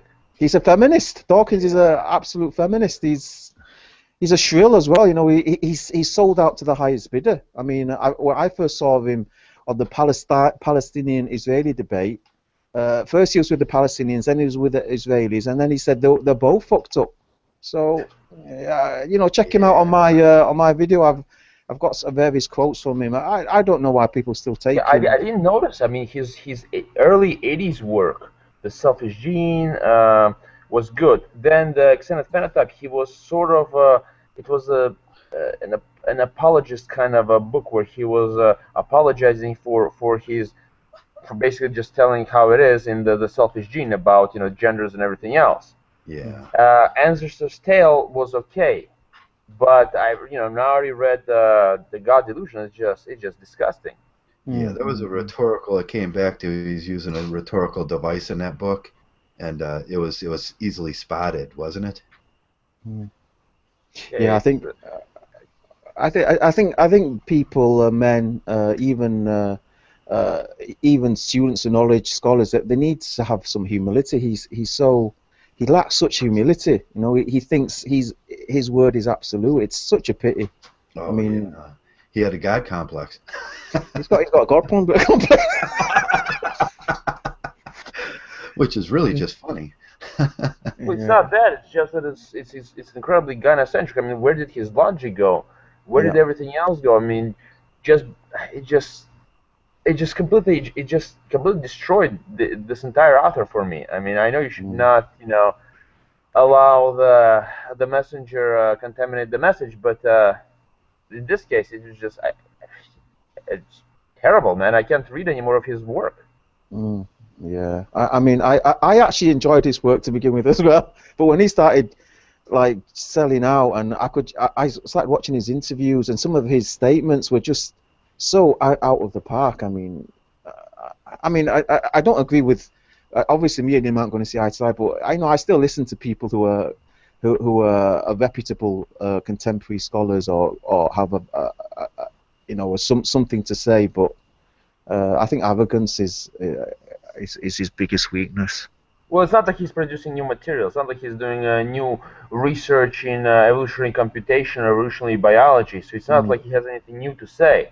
So if you stop listening to him towards the end of the 80s, you've gotten everything you could have gotten out of him. He hasn't really produced anything else. He's just an author now. He just writes novels. Yeah, I mean, to be honest, I think you'd find a more intellectual debate on the Monkgtow sphere, really. Some of these guys, I think. Speaking of that, Bernie, how was the response to your in defense of patriarchy? I thought that was risky putting that one out there. Not bad. Well, you know, I didn't get really any unusual response from it. Pretty much the norm. A lot of MGTOWs, they don't even know what they're listening to, and then they leave comments that are irrelevant to the subject matter. That's common. Other than that, it's just a pretty normal response. I mean, I think number one, it's got a lot to do with people being new to MGTOW, and number two, I think MGTOW is still quite a developing concept anyway. So it's always good to discuss these type of things, because I think the actual concept of patriarchy differs from person to person anyway. I mean, it's not a very commonly used word, patriarchy, except amongst the feminists, and they've got a totally distorted version of what they think patriarchy means anyway. Yeah. Well, I mean, the key word in the word patriarchy is paternal, father, not male. Yeah. You know, I mean, that's what they're meant. It's just the misuse of a word. I mean, I'm just saying, but what actual patriarchy actually is what we're missing. So it's so sloppy the way MGTOWs use the term patriarchy. Yeah. And then if you say patriarchy, guys will say, I don't want to go back to the plantation. They don't even know what the hell they say. Yeah. Do we have to redefine the term now? And we have to redefine the term now, I think. What is I it? did in that video. It's done. Yeah. It's done. It's official. Done. It's official. Okay. We're going to make a change to paradigm. Yeah, we have to change the paradigm. Change the paradigm. Oh, so what happened to your gun, Heartburn? What happened to that Magnum? It's still with them. They're gonna delay the return of it for like 3 weeks. This is part of their process, you know. So even though they only look at it for like 5 minutes, they'll hang on to it to punish me for sending it in to make me wait. Yeah, it serves you right. Smith & Wesson there. That's Smith & Wesson for you, guy. I thought Smith & Wesson already had that bad reputation. I thought people were jumping on other manufacturers of guns in America. I thought that was all. You should have spent your money on buying Vector V or Tavor. Yeah, Tavor. I'm not familiar with those brands. Or Vepr 12. Good shotgun. Better than Saigon. Yeah, I need a good shotgun too. Yeah, I've been looking at the 410 with the big storage in it. You know, that's just a beautiful thing. You can do a lot with those now and make them almost military. Bring it to a military grade, and I thought that's why you should get Vepr 12. It's semi-automatic shotgun. Okay. You can buy cartridges for 12 or even more rounds, depending where you're purchasing them, and it can cycle through pretty much anything from birdshot to slugs without any trouble. I mean, it's based on just old-fashioned Russian reliable kind of AK-47 style. Nice and loose, and it just kind of cycles real nice. Yeah, it's built by, I think, Molat. Oh, Molat. You get to import it, yeah. So it's the same guys who are making some kind of that very reliable machine gun. Okay. I was wondering if I could just get the lower receiver and then just start building it from there. That was my kind of idea. And just I can put the grip on that I wanted, the cool grip, and then I can put a stand on that I want, put the barrel on I want, and spend a little more money for the barrel and that, and then just go for a nice comfortable butt on it. You could build your own for cheaper now. I was looking at the 410 actually, and the Sweet Streeper they made that illegal because that horrifies police, doesn't it? Yes, it's a destructive weapon, it's called. Yeah, you could shoot like, that's got 30. My buddy's still got one. It's beautiful. It's a beautiful thing, but they are very destructive, especially if you buy, a good shot for that, a larger shot. It could, it does damage. Here you go, Joe. I posted on the side window here the link to the Vepr. It's relatively cheap. It's relatively cheap. I'm Yeah, looking at it let now. me see a link The to that. I 12 want to AK. take a look at that. Oh, that's one of the new. That's an AK, and it's got the what's it shooting? See, we've been looking at the. I gotta X this out now. Commercial. They want me to. They want me to sign up right away. Yeah. Oh yeah. Okay. So it's got a nice. I like the stock. It's got the beautiful hand grip there, doesn't it? With the. That looks nice. That. You got two sets of rails on the top, and Is the that a hand grip folding goes. book? Yeah. Can you put the bottom rail on that too? You're actually gonna need to change that rail because if you actually use it as you want to, you're gonna mess up with where the cartridge gets removed. So you're gonna need to modify with the original buffer. They kind of that's screwed why. up there a little bit. Yeah, you wanted the front rail on that, the bottom front, and yeah, that's kind of you can change that out no problem. But this is your standard put together AK now that's coming out. What's that cost? Only $770. 700? Okay, it's cool looking. Oh, I like the pistol grip one too. They got the pistol grip on it. Yeah, nice. And then the stock's nice. It's adjustable, the adjustable stock. Does it shoot 7mm or is it? Yeah, that's what No, I it's was 12 gauge. Is it the NATO rounds or is it the 30, the new 30? They've been putting the new 30s in a lot. The low velocity. It's a shotgun. It's a shotgun. Okay. Here Okay. is and here is if you want to. Oh, I see. more than This is a 5 shotgun. rounds.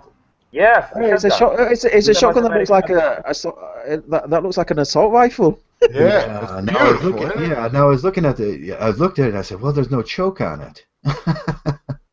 Here's I'm also putting a link to if you want to have more than just a small clip. You can get these as well. Okay, they got the Russian, the Hex, the 7.62. The what else they got? Oh, they sell. Yeah, they're selling the handrail underneath. You also can have a 20-round drum shotgun. A 20-round drum. Yeah. Oh, Yeah, I'll link you on the side. I wish I could get away with that here. I don't know if I could get away with that. Well, if you don't tell anybody, I'd nobody have will to know. have them send it to you, and then you send it to me. That should work. What's it? Yeah, I'm looking at the gun. I'm thinking 12 gauge. What's going on here? And it's is that a 12 shotgun. gauge? Yeah. Okay. Now I see.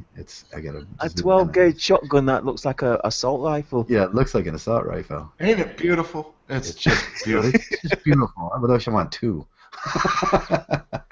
Yeah, James, you're right, man. That is a beautiful shotgun. That's a It's little more too reliable. much. Yeah, it's made with Molat. I mean, that's the place where they're making that very reliable Russian machine gun. And it's actually, like I said, it can cycle more type of rounds than Saiga. So I would get this one instead of Saiga. Actually, I did get this one instead of Saiga. Yeah, man. Oh, I'd put a tactical light on that thing, and that'd be my bedside gun. Yeah. Look at that. Now, That's a great defensive weapon right there, buddy. Let me tell you. 20 rounds of semi-automatic 12 gauge. What's going to stop you? Nothing. nothing. The Republicans, the Democrats, nothing. I mean, it's not as good as A12, obviously, but those are not for sale to civilians. So you can get those. Right. Yeah. I mean, Well, it's settled then. I can't justify spending $800 for a shotgun, though. Nah. Well, just sell your Smith & Wesson. Oh, they're sending that in Pennsylvania too. That's in Alcatraz. Yeah, St. Mary's. That's in St. Mary's, Pennsylvania, where that's coming out of. So they got some different laws there in the next state over from me. You could catch a few rabbits with that. Yeah, I could just take a short drive and get this thing. If you shot a rabbit with that, you'd turn it into pudding. Oh, that's a pity. It's a pie, rabbit pie. Oh, my dad. Yeah, my dad used to do that. He'd go hunting with the 12 gauge, and then he'd come back and we cooked the rabbits, and I'm spitting out. Oh, Yeah. So what's the solution? Traps. We make traps and we trap the rabbit and we shoot the. I don't know. You couldn't shoot any game then. Yeah, The elephants. 22 for rabbit is my favorite. That's what I use. I use the Mach 5. My Mach 5 with the holographic sight on it for rabbits. It's fucking beautiful for that. Yeah, I think a BB gun would be fine for rabbits. BB gun sounds a little bit, Call of what? Duty just for rabbits. Yeah, I tried to use a BB gun at one time for rabbits, and it just didn't kill them fast enough. Oh, I've seen a guy wipe away rabbits and squirrels with a BB gun, like 50 at a time. There's a guy, his channel, all his videos, all his 50, 60 videos, it's just him killing rabbits and squirrels with his BB gun. And he's there talking, he's there, says, okay, I'm just going to squeeze the trigger, I'm going to give this squirrel a nice little sending to heaven. And then he goes, and he does that for like an hour. An hour? He doesn't eat any of them. He's paid by some farmer to clean up his land. What gun do you use, Seth? Has he gone? Yeah, he's in and out right now, probably trying to get to his computer. So. Yeah, I fucking walked all the way to the other side of the room. I don't know. I haven't been hunting in a long fucking time, not since I was like under 20 years old. But yeah, I got a whole bunch of guns here, but that's BB guns or 12 hunting rifles, shotguns, nothing like too crazy. Everything's pretty much hunting stuff. Did you see that one that James put up? Oh yeah, that fucking thing's insane. It's massive, nice. But yeah, we don't get to have any fancy guns here. Like I don't even think we're allowed handguns. So yeah, hunting rifles only, basically. Hunting rifles, okay. Hunting rifles. We're not allowed to have large velocity rifles for hunting down here, but we're allowed to do shotguns. So I could actually use one of those for hunting. The states are so fucking weird, aren't they? Yeah, that is weird. We're allowed high velocity rifles. You're allowed high velocity? Yeah, but there's like rules, right? You have to be so many kilometers away from any population and so on and so forth. Yeah, that's the problem. Nowhere in Ohio are you not going to find some house. And so we're allowed to use 22s and handguns and shotguns. And, yeah, we're allowed to use hunting rifles and shotguns, and I know that there is some permits for handguns that you can get. But it's a more difficult process. It's not as easy.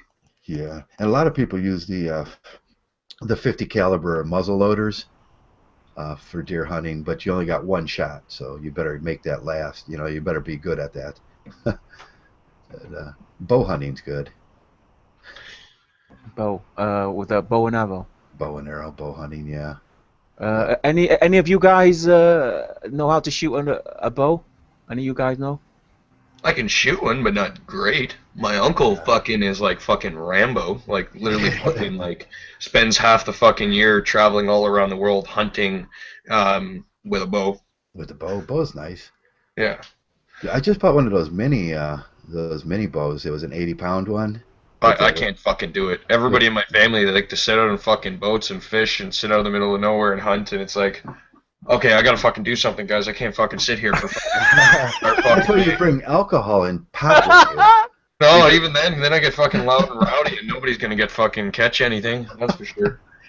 Yeah, you gotta pack a bottle of alcohol with you and some a joint, and then you just sit and kind of get down in a ditch somewhere and cover yourself up with your blanket and just kind of, okay, this is great.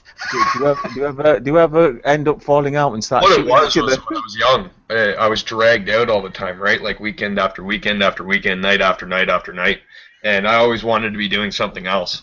So I developed a great disdain for it because it was like I was always being dragged away from things I'd much rather be doing. So instead of me ever learning to enjoy it, I was always there. I hated it right from fucking the get-go. See, that's the opposite with me. If I stayed home and I didn't go out into the woods because I lived in a rural area, then I had to listen to my mom's mouth.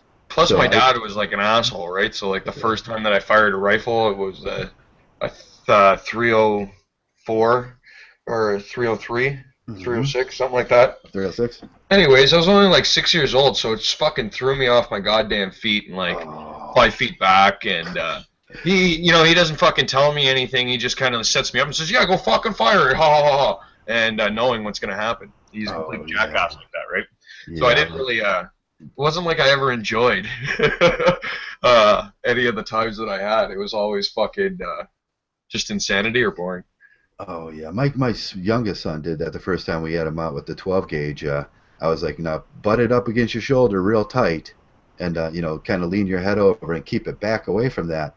and he left it at about 2 inches away from his shoulder, and then he fired it, and it's like bam. Well, with a big fucking rifle like that, I shouldn't have been standing up. I should have been leaning over on something with it primed up against my shoulder, because it was on my shoulder. But I'm only like 7 years old, I think it was.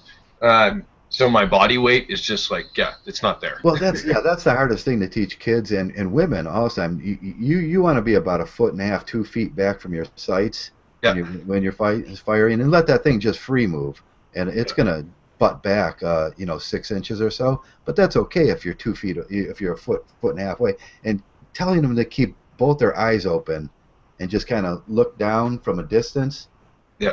And take the breath that's necessary, and get relaxed, and then squeeze the trigger real nicely. Is the hardest thing, especially girls. Oh my God, they want to get real close. Here's an awesome story. My dad, the first time that he ever went out with a scope, he had never used one before, and he went ahead and put his eye right up against the scope. Oh, and he got the ring? On that same 306 or 304 rifle. Did he get a raccoon? Well, he fractured his skull. His entire eyeball socket. Yeah, basically knocked himself unconscious in the bush by himself. Woke up like 14 hours later, drove himself home, tried to tell my mom that there was nothing wrong with him, and she's like, "No, you gotta go to the fucking hospital. Your fucking like eyeballs hanging out of your head." No, that's a bad idea, putting your face anywhere near a rifle. Now, oh God, it's just I see people like get next to a guy, and then the trajectory comes out, and it's red hot, and it fucking lands on their face. That's funny.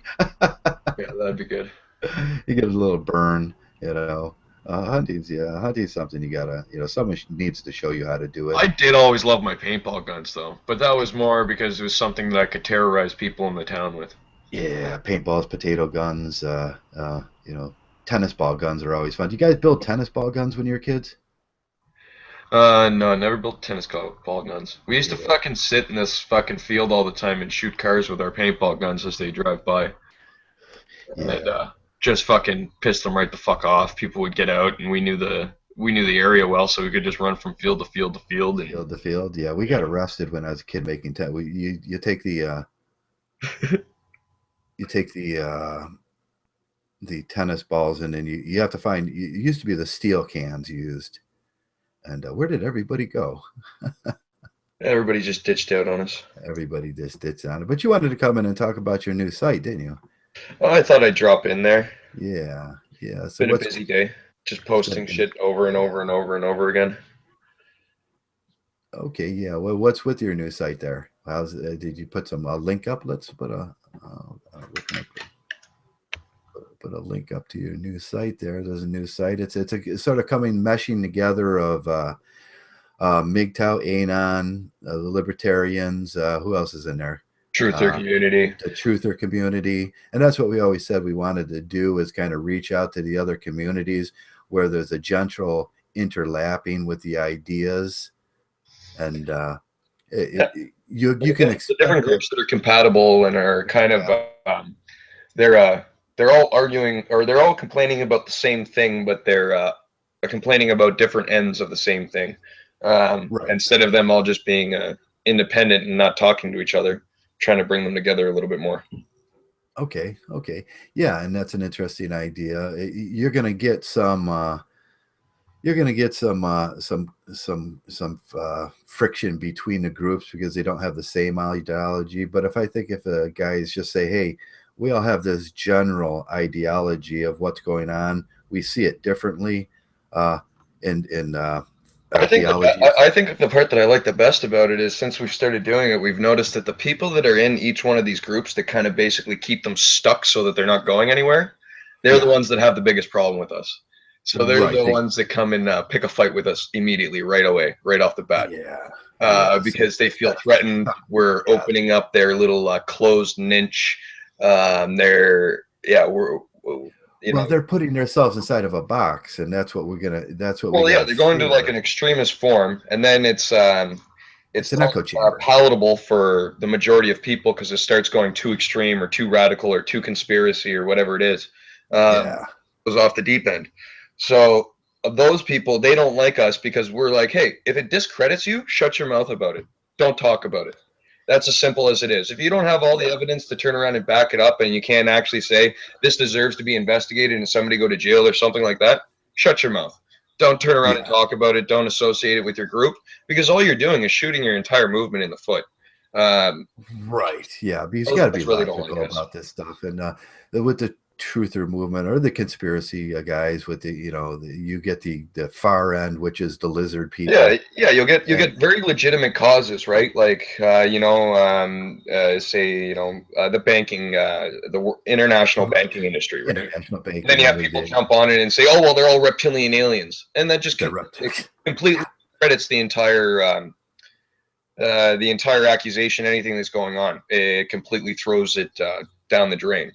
And then, we were talking about it the other day with Electric Universe, that once Electric Universe theory started really picking up way, you had all the flat earthers jump on and say, no, Electric Universe proves flat earth. And the Electric Universe guys are like, get the fuck out of here. Right. So you got the flat earthers, which is just absurdity. So you have these like fringe groups that they jump on and they hijack.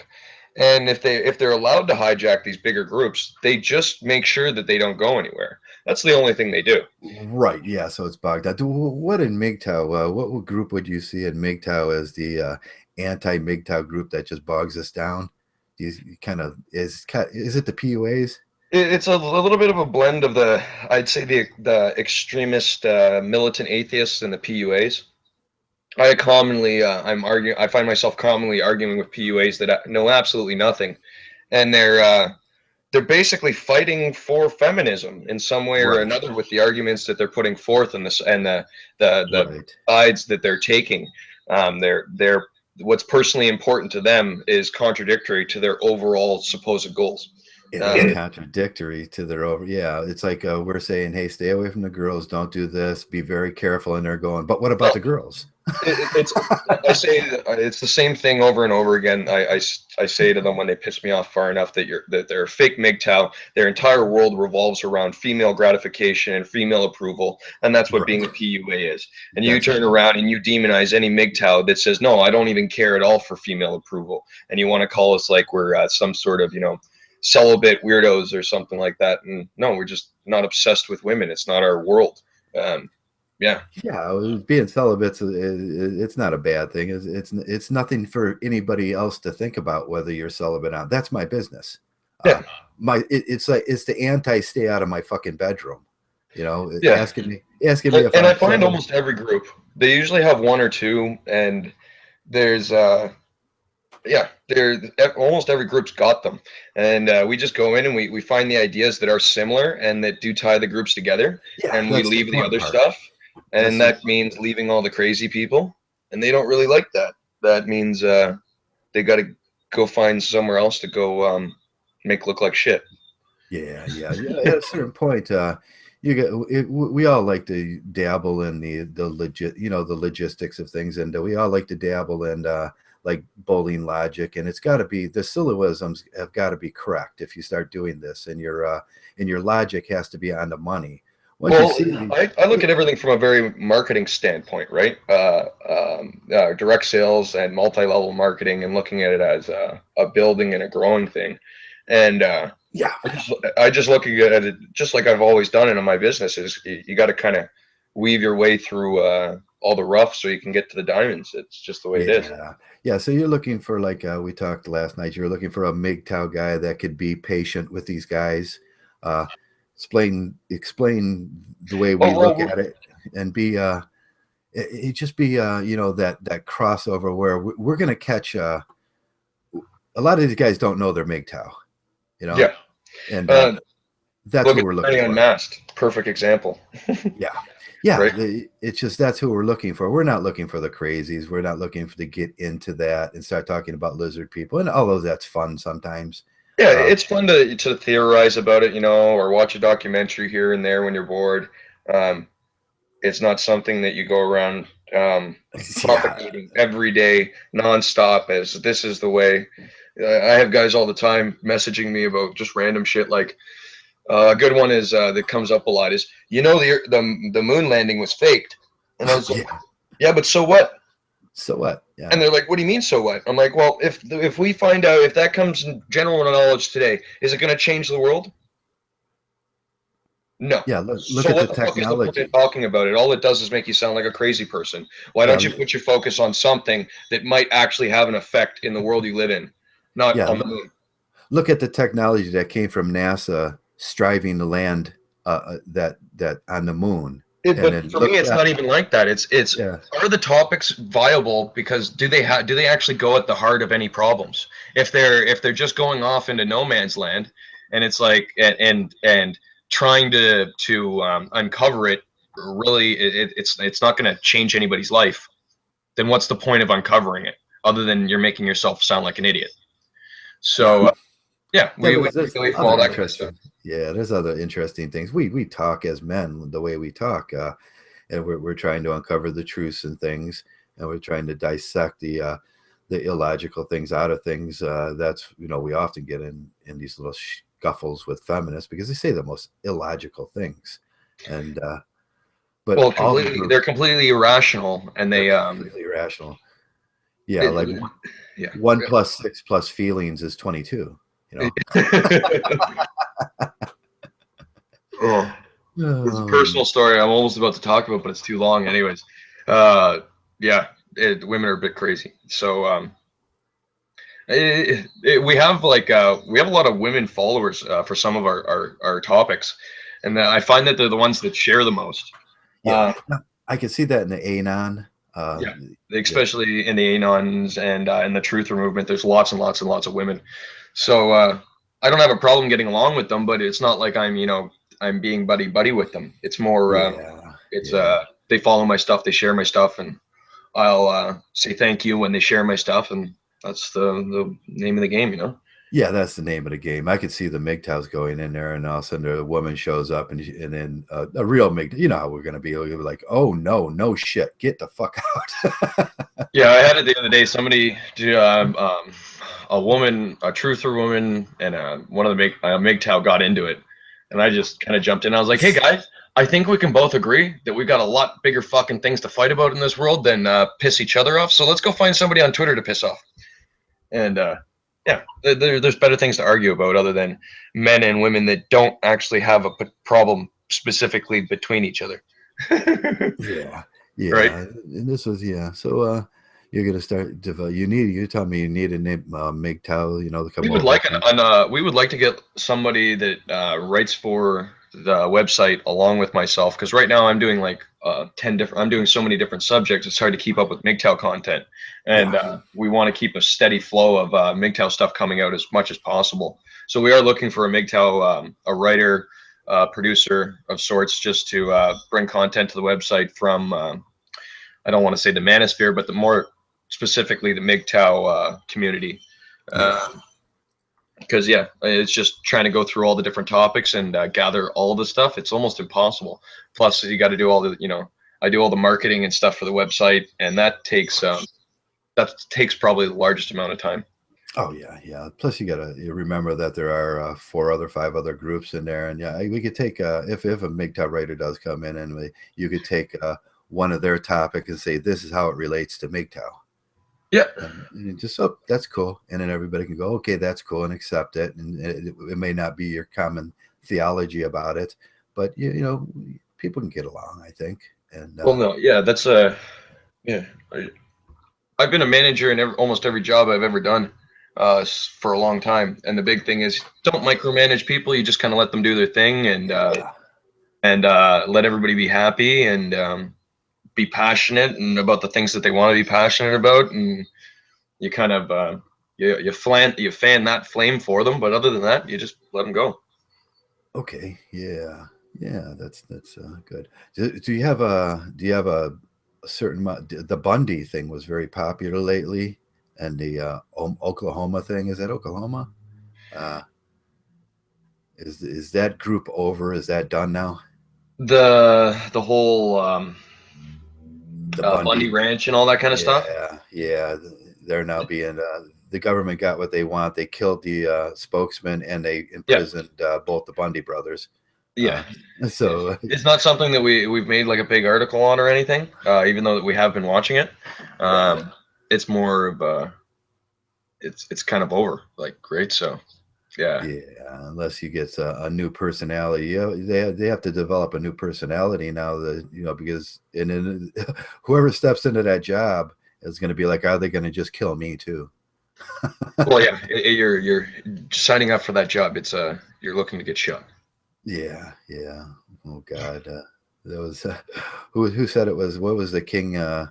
Was it the Scottish guy? He would just bring his the spokesman, the enemy, and then just the spokesman for the enemy, and just kill him. And that was his. Was it Wallace? George was not Wallace. I can't remember his name, but that's the way governments do it. You're going to shut up. We're going to schedule a meeting, and we're just going to kill you. And that's what they did essentially. Yeah. They scheduled the meeting. On the way to the meeting on the road, the 40-mile hike from the compound, that they were very undiplomatically just executed them. Well, and it's kind of we like to bring it back to that controversial truth that it's all about, basic human rights really aren't upheld in the Western world whatsoever. They say that they are, but they're violated whenever the government or a person in power feels that they should be violated. So they're not rights. They're arbitrary. And arbitrary. Yeah, you can go right over them. You can, it's. And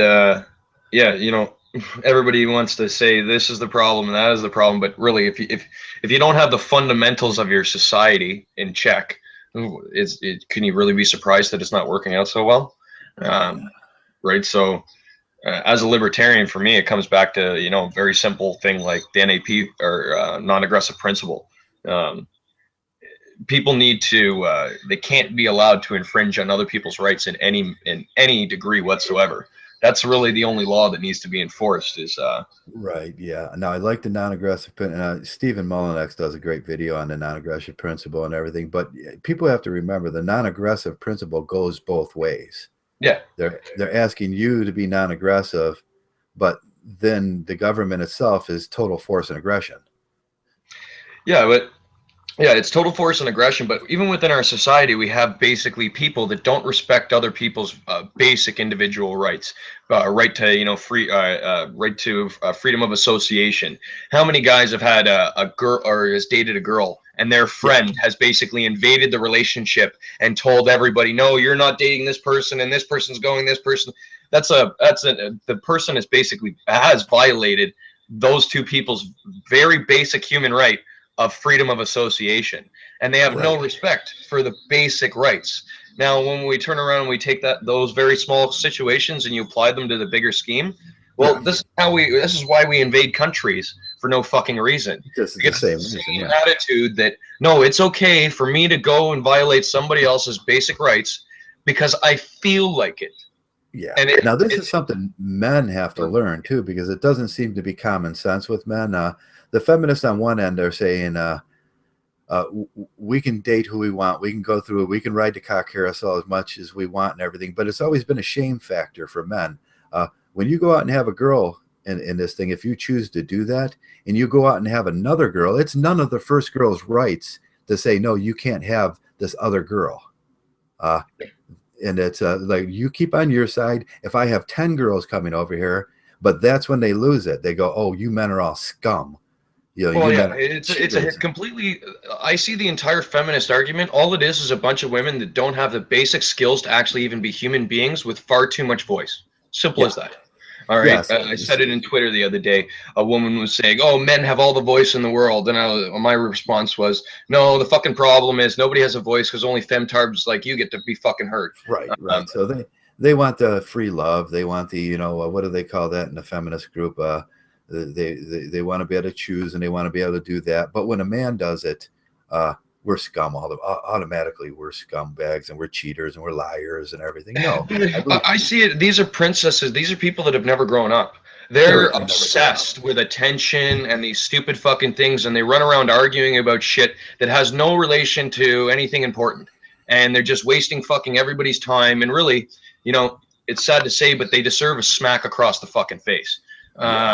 They need some tough love, because it's kind of ridiculous. They run around in everybody else's lives everywhere, just causing trouble. Right. Yeah, and that goes this whole thing. If they understood that, they would understood what we were saying about you have your responsibility. You can have all the freedom you want. You can have, but with freedom, with that sexual freedom and that freedom to abort and freedom to yes is yes. With that comes a responsibility. And as soon as you get pregnant, don't be asking the government for no money, and don't be asking. No, but they shouldn't even have all this fucking stuff. Like this is, I look at a lot of these laws, the government lets them go through because it keeps at each other's throats. As long as we're at each other's throats, we're not doing anything to change them, and we're not in any position to change the political system that's in front of us. As long as we're stuck in this basically fight between the two genders. Yeah, so, and it comes down to the men that don't understand about this too. The government doesn't understand. They want all the pussy they can get, and they're happy with that. But there's a responsibility and accountability that comes with that kind of behavior. Women need to take 100% responsibility if you want that kind of world to live in, and men have to stop with the jealousy, stop with the this traditional marriage thing where they're saying, oh sure, we want our girls to be chaste, and we want our girls to be okay. With this comes a certain responsibility, and with this you get the benefit of having a harem.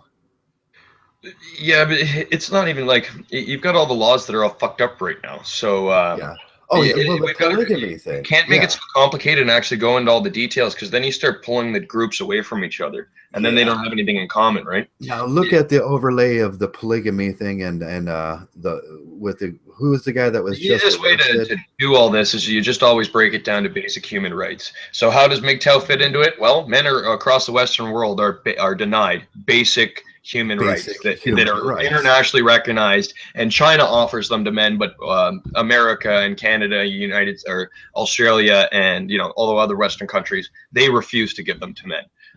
They've taken them away, and women are still running around saying, "Oh no, we need to run around and show our tits and be able to kill babies and all this other stuff." Well, we just took away these guys' basic fucking rights that are internationally recognized, and we need more. We need more. We need more.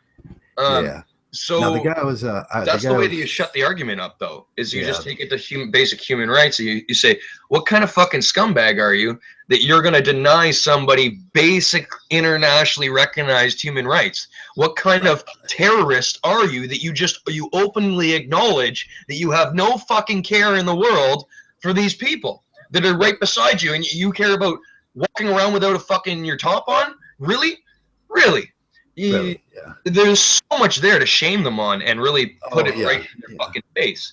And when we look at all these different, all the different movements that we pull together, it's the same thing.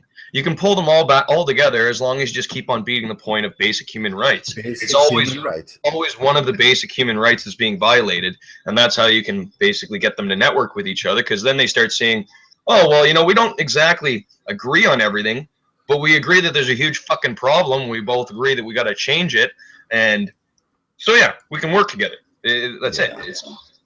The one I was thinking was Warren Jeffs. Did you see what they're doing to Warren Jeffs? And they put him in jail. Now they want to put the whole fucking community in jail because the Christians on the other side of the fence don't believe that these guys have the basic human rights to choose and have any woman they want and how many women they want.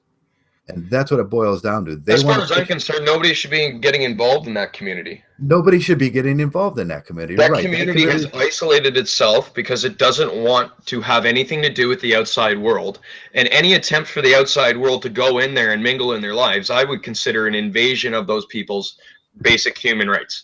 Simple as that. They have the right to associate with who they want. If they want to fucking go up in a commune and have a little gangbang, that's their own business. It's nobody else's fucking business. Then now Health and Human Services come in there, and they're using the IRS this week. Just this week, I read about it. Health and Human Services and the IRS came in, and they accused them of a food stamp fraud, and that's the way they're getting to them now. And it's like it's the same thing as when that kind of stuff, as far as I'm looking at, is criminal harassment by a government agency, and we should not have government agencies showing up at our houses left, right, and center every time that we're doing something that some other person that has no fucking business even being in our business is sticking their nose where that it shouldn't be. And they're just being the thugs for the Christians right now. Well, to me, this is violating the NAP. This is forcible coercion, and this is breaking the non-aggressive principle.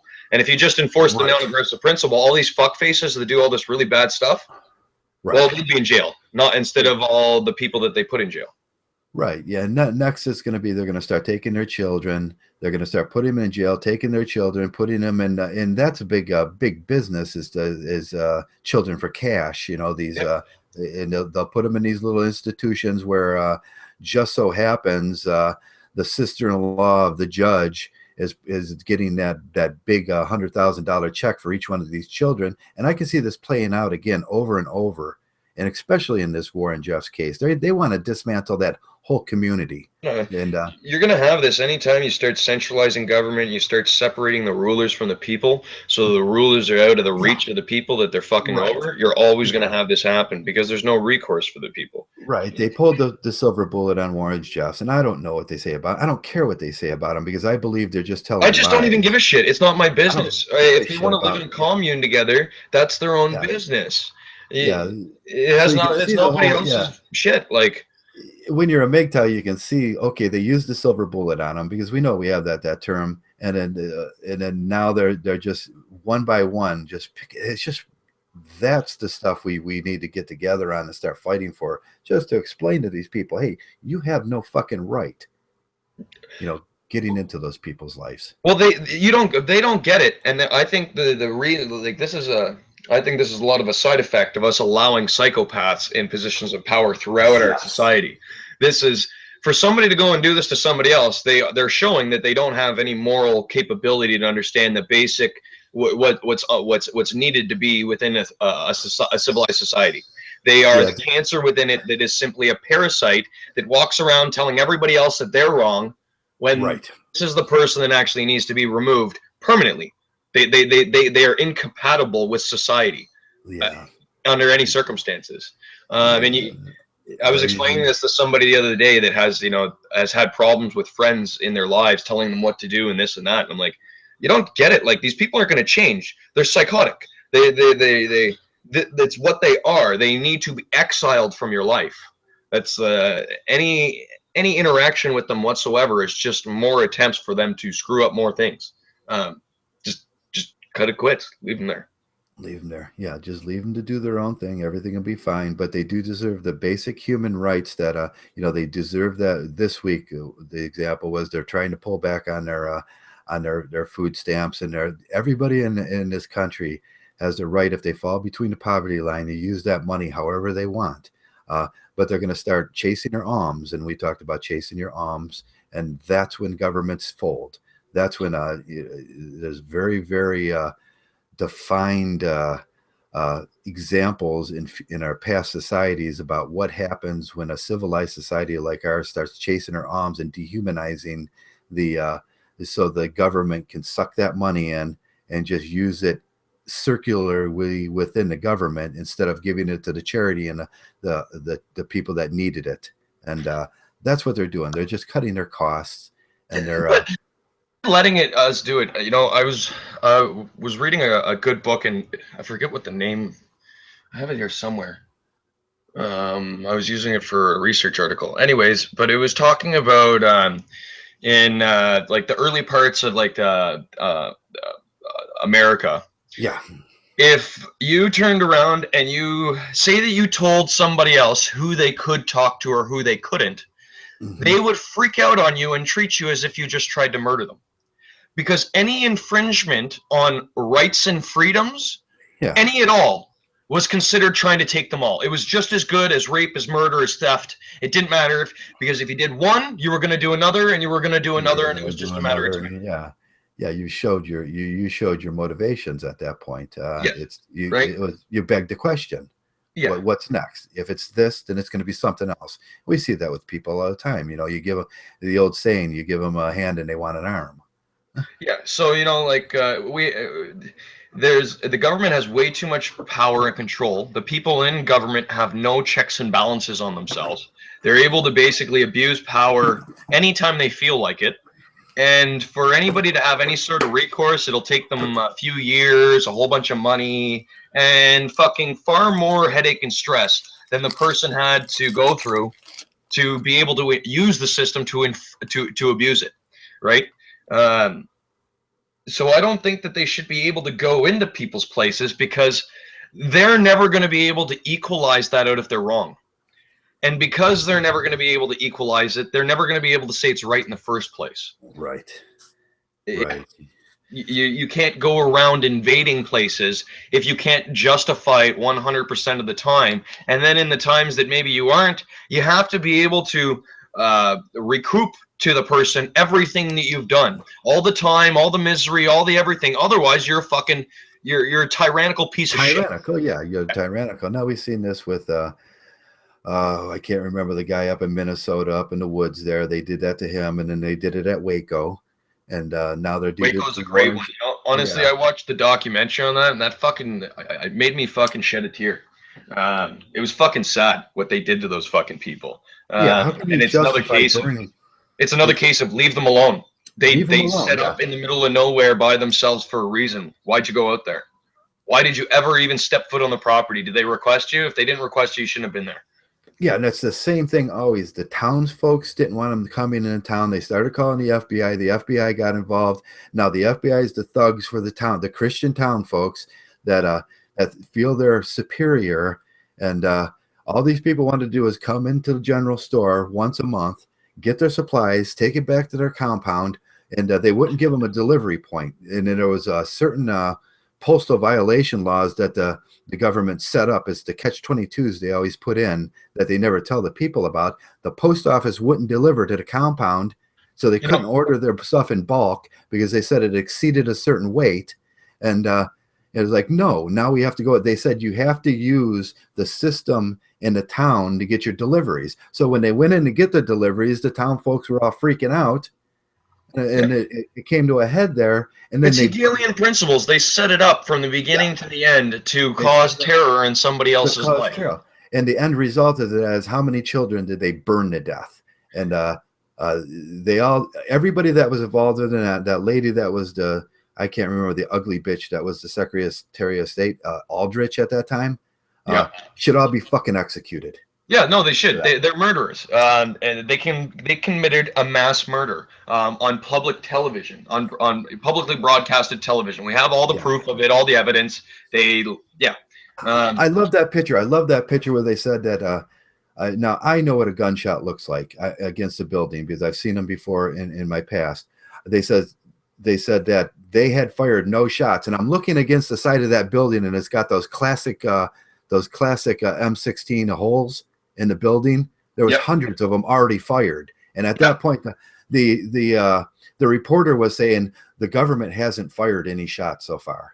Well, you can tell. The other thing is when you're turning around and you're looking, you can tell from the blowback, the blow off of anytime that a round goes through a wall, depending on which direction the bullet's going, the blowback is it's two different. It looks completely different in both the different situations. So you can't turn around and right. I've seen those against galvanized metal, and I've seen them against a brick, and I know what they look like. And I'm looking at that fucking picture, and I'm going, "You guys are fucking liars." And the thing that I was thinking about was how the media was sitting there lying. That's what pisses me off. Don't tell me a lie, and I'm looking at the picture going, oh, wait a second, there's some inconsistencies here with your simple fucking logic. Before I opened up the website, I've lost. It's not that I've lost it. The mainstream media has proven to me too many times that they are incapable of reporting things unbiased or unprejudiced or undoctored. To add to that. And because of that, I just don't care what they say anymore about anything. I'd rather find my information in books and do my own research than listen to some fucking retard on a TV lie to me or tell me a half truth. Because it's just mainstream bubbleheads. That's what I call them. Yeah, the FLIR video. You could see the bullets being fired by the government. The FLIR video. Yeah, there was the classic impact marks in the side of the building, which I looked, and as soon as I seen that, I knew they were lying. And who else is in here? Veritech and yeah, the whole thing's just you can see in every one of these situations. But the thing is, in every one of these situations, it goes back to what you were saying, the nonviolence. Please, if you don't want the Bundys out there shooting at you, then please, on the other side, employ the nonviolence principle for your people too. This thing goes two ways. Otherwise, in America, you know how we think about this. We have a holiday every year that signifies. There's two sides of the NAP. You're not supposed to break the principle, but if somebody turns around and breaks the principle upon you, that removes their protection underneath that principle. They are no longer protected by it, and they are to be applied correctly in a court of law. But it's kind of hard to apply the NAP principle in a world where they're not going to take any of these people to trial. They're not going to take any of them to jail. Not with the media all being bubbleheads. Not till we got to change that first. Yeah, the blacks in Ferguson and the idea with the guy up in New Jersey that was shot for selling cigarettes. Them are very good classic examples of what we're looking at, and I'm empathetic to that because you can't. It's the same thing. You have the nonviolence principle, but you're all shooting these people. But what could you expect back? And it's always that they take the high road. Oh, you're not allowed to shoot back at a government employee, but you're shooting at us now. And from what I understand of, maybe not law today, but at least in early American law, it was your right. It was one of your rights to defend against what you felt as unfair imprisonment. So if you didn't feel like you should be going to jail, you had the right to shoot officers that came to try to get you. Right. I thought we settled that in the free range wars. We settled that. Them guys were dead wrong. With the free ranging, and that's what Bundy's was about. It was about going back to where we had already settled that in the free range wars. The Bundy thing, it's an invasion of land. It's kind of right. It's an invasion of land. We have these free range properties. You can't come and take them. You can't forcefully send the thugs with guns. You can't expropriate them. It's their land, and that should be the end of the story. That was a violation of constitutional rights, which goes to the Second Amendment, which says you have the right to bear arms. It's all been figured out before, but now the government doesn't want that. Oh, boo-hoo, boo-hoo. Well, no, what it is the American government doesn't want to be in America. They don't want to live within the laws of America because they want to be... No. The American political system and the mainstream media and that kind of stuff, they do not want to live within America by American laws, American values, anything that America was built on. They don't want to have anything to do with it. Right, to them, it's something else, and it's not important. It's irrelevant to them. It's irrelevant to them. And to me, that's just, well, you don't have a political system. You have a bunch of traitors there. When people are asking me, well, who are you going to vote for? I'm like, oh, which traitor am I going to vote for? Trump's good. I'm not so fucking convinced about him either. Which slave trader are you going to vote for? And it's like, picking trying to say the devil is better than the devil No, they're all fucking devils. Don't get in bed with devils and you stop having problems. Yeah, it's the turd or the turd sandwich. I don't want either one. I want the no vote. And none of these people are good enough to be the president of this country. No, and it seems like the mass population, they don't really even think about their own vote. When people ask me why I'm unsure about Trump, I'm like, well, we've had the last 10 years of war, and Trump's saying that he's going to fund more money into the Pentagon. Yeah. Wow. So who's going to benefit from all that extra money going into the Pentagon? Well, only the same people that have been benefiting for the last 10 years. The same people. Yeah, the way his daddy made his money. So it's not that I'm calling him out as being a traitor, but I find that kind of suspicious that, well, he's going to throw money into the exact thing where probably not another penny should go for a very long time. They should have to use the budget that's there and learn how to cut costs and get rid of the companies that are bleeding them dry. Right. It's stupid. Anyway, yeah. If they want, if they want to run that system, then I want my hand in that system too. But I can't get my hand in when the people system. say, "Oh, well, what about Bernie Sanders?" Well, he kind of just wants to make the fucking country socialist, which means they take more of our rights and more of our freedoms away, which never ends up working well. Yeah, so, it's those two extremes, one extreme to the other extreme. We can't find this middle party guy. Hey, if the Trump wants to believe that way, I want to make ammonium nitrate in my garage and sell it. Too. I want to say, hey, that's good profit, but they will never let me do that. No, and I don't know. Trump seems like he's a show personality. Yeah, he's a show personality, a pawn for No, maybe not even a pawn, but he's a show personality. He's somebody that's he would be very easy to manipulate because he's so big.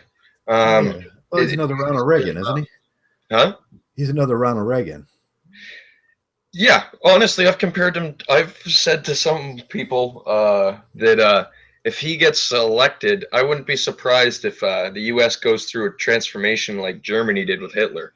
That number one, you guys become extremely authoritative, and number two, the rest of the world turns on you. It wouldn't be a surprise to me because it's the things that he's talking about are just so. They'll just be so easy to jump on. Simple as that. Yeah. Yeah. So we got a lot of problems, and we got to sort through them here. We need a good, strong Monkgtow president. Oracle says, yeah, we do. We need a single guy. A single guy president. Is there a single president? Single guy out there? It's not even that. We need to change this. We need to rethink how the system is supposed to be. The president should be in charge of basically keeping the country safe, and that's it.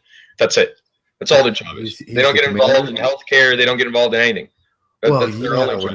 We're supposed to have this separation of what do they call that? The three legislative, the judicial, and the administrative. They're all supposed to be separate, but they're not acting separate anymore. They're not acting separate, and plus the states are supposed to be in control of themselves, and they're not. The federal government's in control. Oh, they all look like Applebee's now. Any state you go to, it's just the Applebee's another state. Where if this state wants to smoke pot, let them smoke pot. If this state doesn't want marriage in their state or doesn't want the divorce system in their state, fine, set one up, because there's a lot of people that don't want that.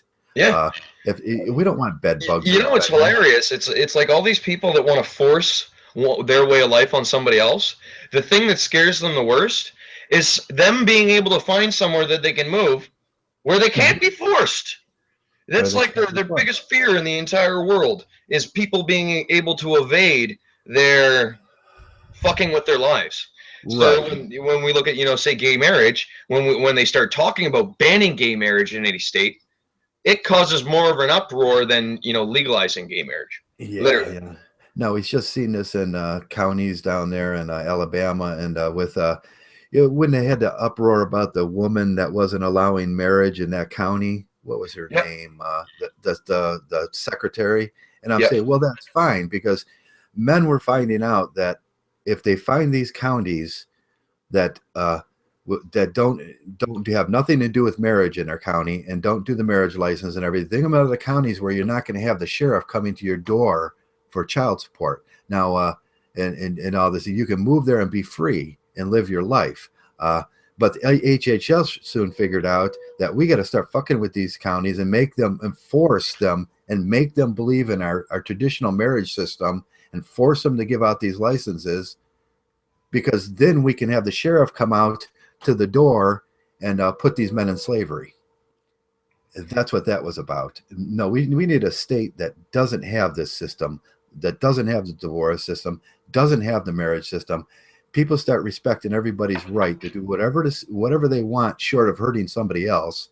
And look at this. Like, China was having a problem with women doing what they were doing here. So all they did was they changed the marriage laws. If a woman leaves, she doesn't get anything. You came in with a set of bags, you leave with a set of bags. No more problems with the marriage system. It's that easy. They're promoting dysfunction with their policies and their laws. So they're in an act of they're attacking their own population. Attacking their own population. That's what they're doing. And we want freedoms here. Well, no, we just want to have a normal life. We don't want to have a government that's waging a fucking war, a petty fucking stupid war to basically just terrorize our lives in extremely dissatisfying ways. Like, it's kind of like you have to be really fucked up in the head to think that this is acceptable and to go that far. And obviously, if you're even going to try to debate that it's acceptable, we know that's the end of the road for you. You don't deserve any more power. It's not a debatable subject. It's basic human rights, and you're denying them. Simple as that. No, how about I turn around and take your hand, put it into a pot of boiling water, and when you tell me to pull it out, I'll say, well, let me wait for a second. Let me see. I think that, we should do this. And, there's laws here. And my law is that I'm going to hold your hand in here for as long as I fucking feel like it. Because it's really no different than what they do to men. Right, yeah. Now we look at Trudeau, the Canadian president now. He needs to listen to his father, and we got to get the bed bugs out of, get everybody out of everybody else's bedroom first, and then we can start normalizing this shit, because it all boils down to that evil HHS system. That I wouldn't use Trudeau as a good example. Yeah, because I know he's the one that basically. Well, now in Canada, you have to fucking speak French to work in the government. You have to, they've enforced all these basic standards and stuff for people to be able to do different jobs in the government that really have no relation to them doing the job better at all. At all. No, his father just had that simple line. Just get out of our bedrooms, and that's what they got to do, and that's where it all starts with us Monkgtows. Basic rights. Get out of our fucking bedrooms. Let the states function like the states can. It's not even out of our bedrooms. Get the fuck out of our lives. If we don't call you, you're not invited. Do you not get it? Yeah, not come to my fucking door unless I call you. And it's just so out of control, so bizarre that if somebody calls you and says that they don't like me, too fucking bad. Too fucking bad. A lot of people don't like me, and a lot of people don't like them too. That's the. It's retarded that anybody thinks that they have the right to go into somebody else's family, their relationship, their home, anything that's, a commitment between those people, and tell them that they're not allowed to do that, or what they're allowed to do, or put restrictions on. I consider that the ultimate princess syndrome. That is somebody thinking that they are the ruler of people, and that they are allowed to authoritatively go around and just infringe on whatever right they feel like, because these rights don't really matter. They're the king, they're the queen. They're the ones that make them. Yeah, the totalitarianism government. They're not going to say we have a certain central figurehead, but they are the figurehead. Yeah, and they act just like it. Everybody thinks monarchies disappeared. It's not. They just fucking they stopped calling themselves monarchies, and they're still doing the same thing. There's still the same psychopaths, and they're still in our societies, and they're still screwing with people left, right, and center. Yeah. Now we take this simple idea that we just talked about. We can move that into commerce. They got too much hand in our commerce now. If I want to order 5,000 pounds from Albania of X product X, package it up in my fucking garage and sell it to guys in Monkgtow, sell it to guys online, I should be able to do that. But as the licensure sits, I would never be able to do that. Get out of my fucking garage too. I want you out of my business. I want you out of my garage. I promise I'll fill out the paperwork at the end of the year and pay my taxes. But here's the other thing that the things that they get involved in are not a danger to society, nor are they a danger to humans in the greater aspect of things. They're getting involved in things that they're not. They're using going on. They're using the whole thing to send all the products to these washing bins, and I don't know if you ever discuss washing bins. They wash all the products, and it's the same thing as fruit and vegetables, where you got to now buy it from their washing bin, and you got to wash your laundry at their washing bin. And no, fuck that. I want to do my thing in my garage, in my house, whatever I wanted to do. But no, now they got this commerce where they have the right to regulate commerce, but they took in that way too far. But it boils back down to the stay out of my business. I have basic human rights thing, and keep out of my fucking bedroom. And it's the best thing to beat because it's something it's recognized all around the planet. So it's an axiom. It's an oxyom. Anybody that turns around and tries to argue it is an instant retard. Is an instant fucking retard. Hey, there's a reason why we threw the T in the C back in the 1700s. That's the same fucking reason. Get out of our business. That's what this country was founded on. But I don't think that, any of the times that they said get out of our business, they went anywhere close to enough. I want them out of my wage. I want them out of my life. I want them off my property. I want them out of my family. I don't want to fucking see or hear from the government unless I go looking for them. Yeah, we gave a good probably 10 different ways how we want them out of our lives, and then now we're back in 2016 arguing about the same things that we were arguing about back then. And there's so many stupid people running. Did you see that video on Hillary? The guy was running around this morning or last night asking women on this California beach if they wanted Sharia law because Hillary Clinton wanted it. Mm-hmm. Oh my God. And these girls were going, yes, Sharia law is good. They had no freaking idea what Sharia law was. That's how many stupid people we have in this country. Yep. They have no freaking idea. No, everybody is, they're lazy. They rely on everybody else to bring them the information, and they assume it is always correct. Yeah, they assume it's already correct because, it's attached to Hillary Clinton, so it must be good. That's why half the girls are going to vote for Hillary Clinton and not think about these. Well, I think this kind of shows, this is like, we must be able to devise some sort of test to be able to see if somebody's an individual or a collectivist, whether they make choices census-based or whether they make them on actual factual points and factual points. Now, it's a good videos. Sexy Monkgtow does it, and I know Sexy Monkgtow is not very popular in the scene, but he gives if you ain't a property owner, and he goes, well, we're going to take rights from women to vote. Yes, if you're not smart enough to vote, and you don't have nothing, if you don't have no skin in the game, then you shouldn't be voting. Well, there's also the fact that it's I don't think anybody should be able to vote that has a conflict of interest, and I don't think anybody should be in the government that has a conflict of interest. It's simple as that. It has to be the most strict system that we have, and there should be no criminal activity within it whatsoever ever allowed under any circumstances. God, yeah, that's why George Bush won, because he had the super votes of the people that have I don't know what you call them. I can't remember what you call them. These people have 1,000 votes. If you're the CEO of a fucking billion-dollar company, I don't think you should be able to vote. No. I don't think you should be able to pay for ads either for the candidates that you want to be elected. I don't think you should be able to they should be giving them any money. I think it's a complete conflict of interest, and as far as I'm concerned, it's an act of treason, and it's an act of treason. It's publicly known in today's day and age that they are committing treason. They are accepting funds from foreign entities or entities that are not loyal to the countries in which they are going to be controlling the votes. You're hijacking the political system. It's simple as that. You're stealing the country away. You might as well just call it a political coup. Because we know where it's going, and it's not getting any better. When all these people are getting all excited about the election, it's like, sorry guys, but anybody that you vote up there, it's looking like they're all either one of the two legs moving forward that's going in the same directions that it's always been. And I probably don't think anybody's going to get an opportunity to vote for somebody unless like the whole country decides, no, we're gonna fucking protest on our vote day, and nobody's gonna vote.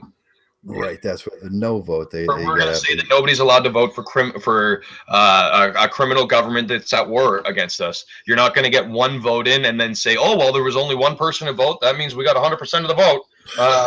No. Yeah, that's ridiculous. There should be make sure that it's a forfeit, and there won't be an election until there's a fair one. That's the only way you'll ever change that.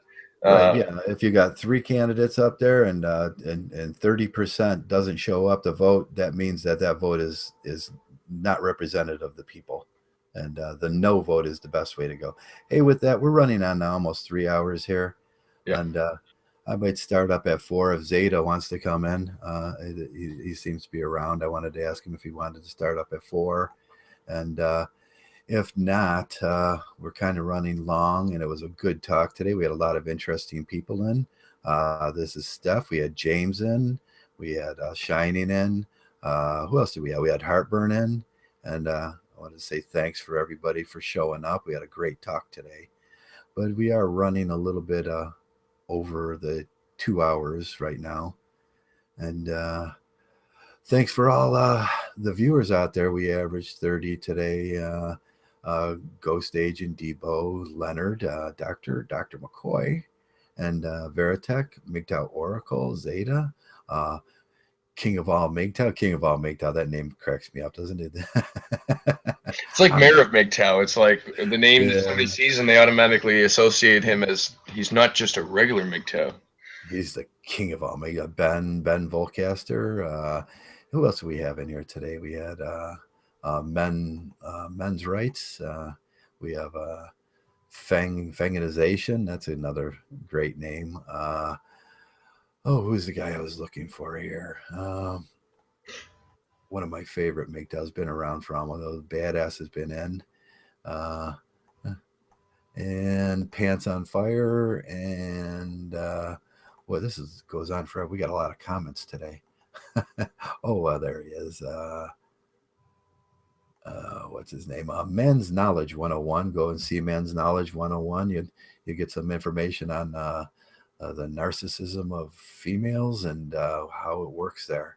So with that, thanks a lot for coming in today, and go over the Seth's video site, his web. I'll put it up in the low bar after this is all put up there, and you'll get to talk to a variety of people over there, 7 or 8 different groups from Anon. You want to give out the groups there, Seth?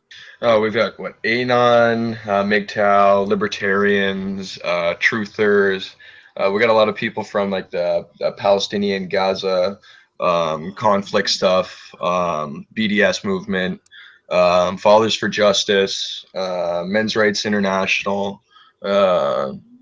Yeah, we've got a whole bunch of different people. If you want to, add new ones every day. If you want to see some views, some different views on how other people, think about it, how even the Bundys, how they thought about it, and everybody we talked about today, there are different views on Monkgtow, but we're all saying the same thing, aren't we? Well, we all have the same problem. It's just that our problem is the system. Our problems are different with the system, but in reality, right, we all have the same problem, which is the system. It's not different problems within the system, and it's detaching ourselves doesn't help us. It disables us. And it disables us. The best, who said that? Separate and divide. That's what they did to us. Conquer and divide, or divide and conquer.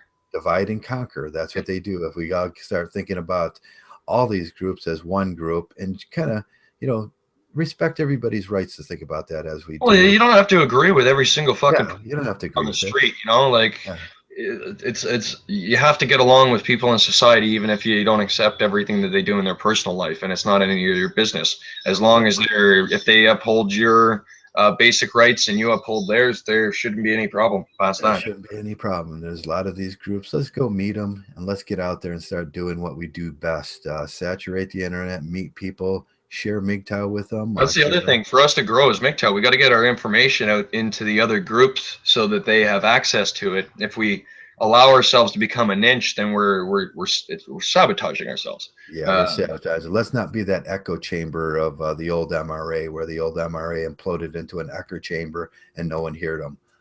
We need to get out there. Yeah, it's got to get mixed up. With that, I'm going to cut the broadcast. Thanks for coming in. Peace out and enjoy. Thanks for all the guests. Thanks, men. Be strong.